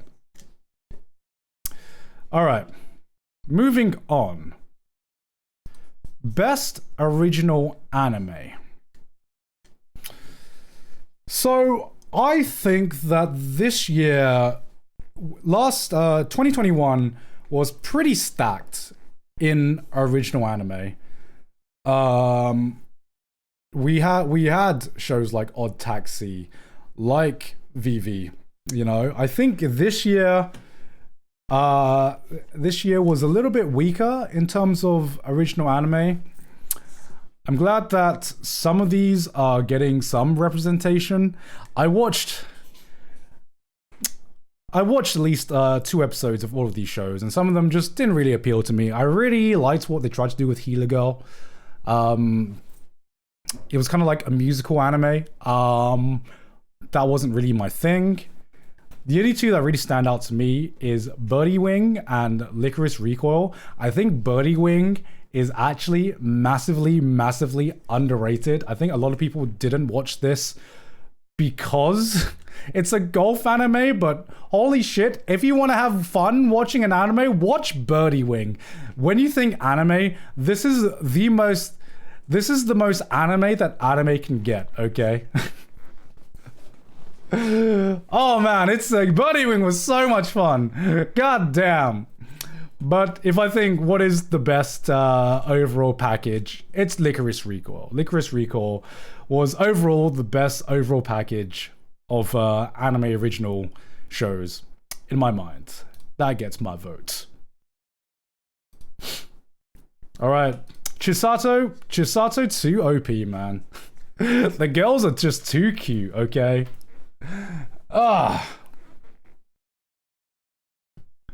Alright, which leads us to our final award this year.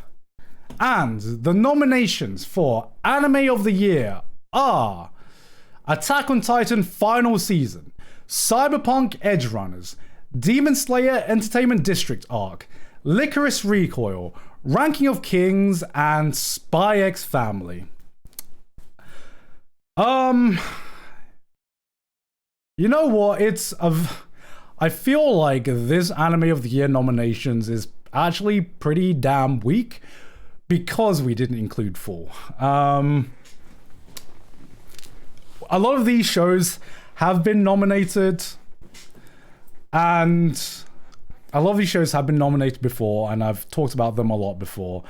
This would be a very, very different list if Fall 2022 was included. A lot of these, I'm sure, wouldn't have even made the nomination list if Fall 2022 was nominated. And I think the biggest thing missing from this is Far and Beyond Made in Abyss Season 2. I can kind of understand why it didn't get nominated, because Made in Abyss Season 2 has gone into something that I don't think appeals to everyone.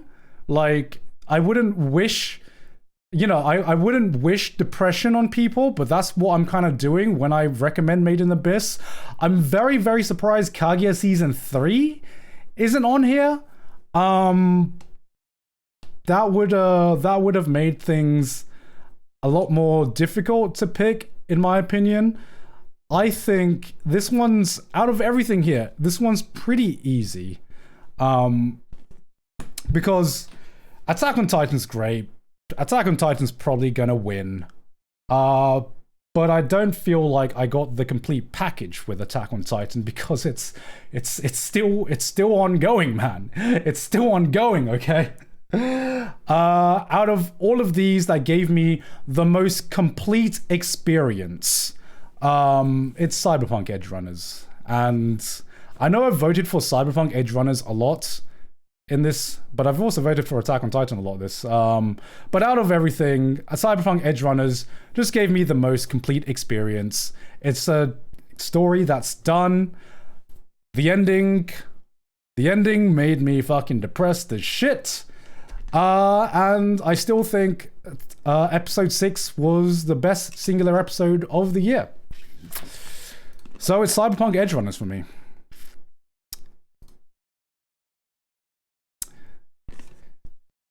And that's pretty much it. I think my final conclusions of this is that,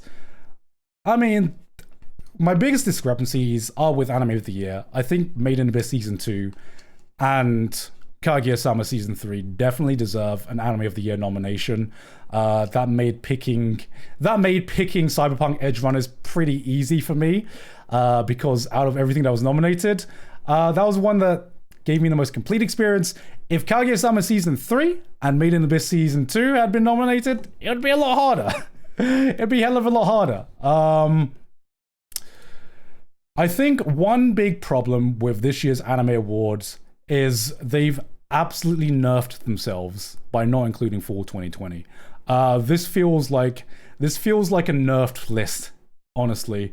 It's not really, like, I don't really disagree with a lot of these nominations that have, like, honestly, if we take pure nominations and representation, the only show I think that is missing from everything is Summertime Render. I think that deserves to be in Best New Series in here, at least. And Best Drama as well. I think easily it deserves a nomination for Best Drama and Best New Series. That's the only thing I really think that's missing. There's no clear thing that's missing. I just think by not including Fall 2020, you are severely limiting the shows that can be nominated. So there weren't even that many shows to choose from. So I don't really have any disagreements with a lot of the nominations. And yeah, that's pretty much it. So that has been my vote for this year's Crunchyroll Anime Awards. Honestly, I don't think there's gonna be a lot of variance this year in terms of the winners and in terms of what you guys voted for, because by taking an entire season out, you've taken an entire season of choice out, you know. So I'm going to end it for today, because I was only going to be streaming the Anime Awards today. No Genshin, because I'm going to go take care of Sydney's family now. So I'm going to do my YouTube outro, I guess. So everyone say bye YouTube. Say bye YouTube. So that's been my votes for this year's Crunchyroll Anime Awards. Did you agree? Did you disagree? What the hell did you vote for? What do you think of this year's nomination? Leave a comment below. And this was live streamed on Twitch, twitch.tv/gigark. So you can join me for any future streams where we just shit talk a bunch of anime and play a lot of Genshin. But that's been it from me for today. Hope you guys have a good day, and I'll see you guys next time. All right, guys. Who should we raid? Who should we raid, guys? Who's online? Okay.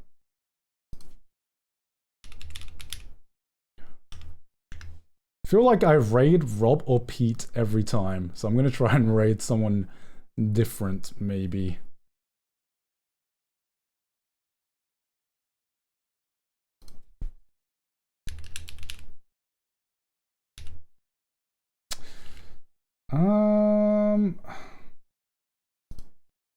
Asmongold, he's online? Oh no, he's offline. Maybe I'll do Silvervale. Charlie's got 11k viewers. I'll do Silvervale. Why not? Never rated her before. All right. Gotta represent the V Shoujo, you know, for no reason.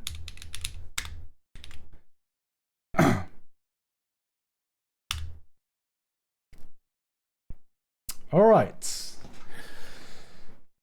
And that's been it for me for today, guys. Hope you enjoyed your time here, and I'll see you on my next stream, which might be a little while because I'm going to Thailand and I'm going to be visiting family and everything like that. And now I'm taking care of Sydney's family, so I'll probably be back probably in December. Actually, it's going to be like 2 weeks that I'm going to be off, but I'm glad I could stream the Crunchyroll Anime Awards. So see you guys later. Bye bye.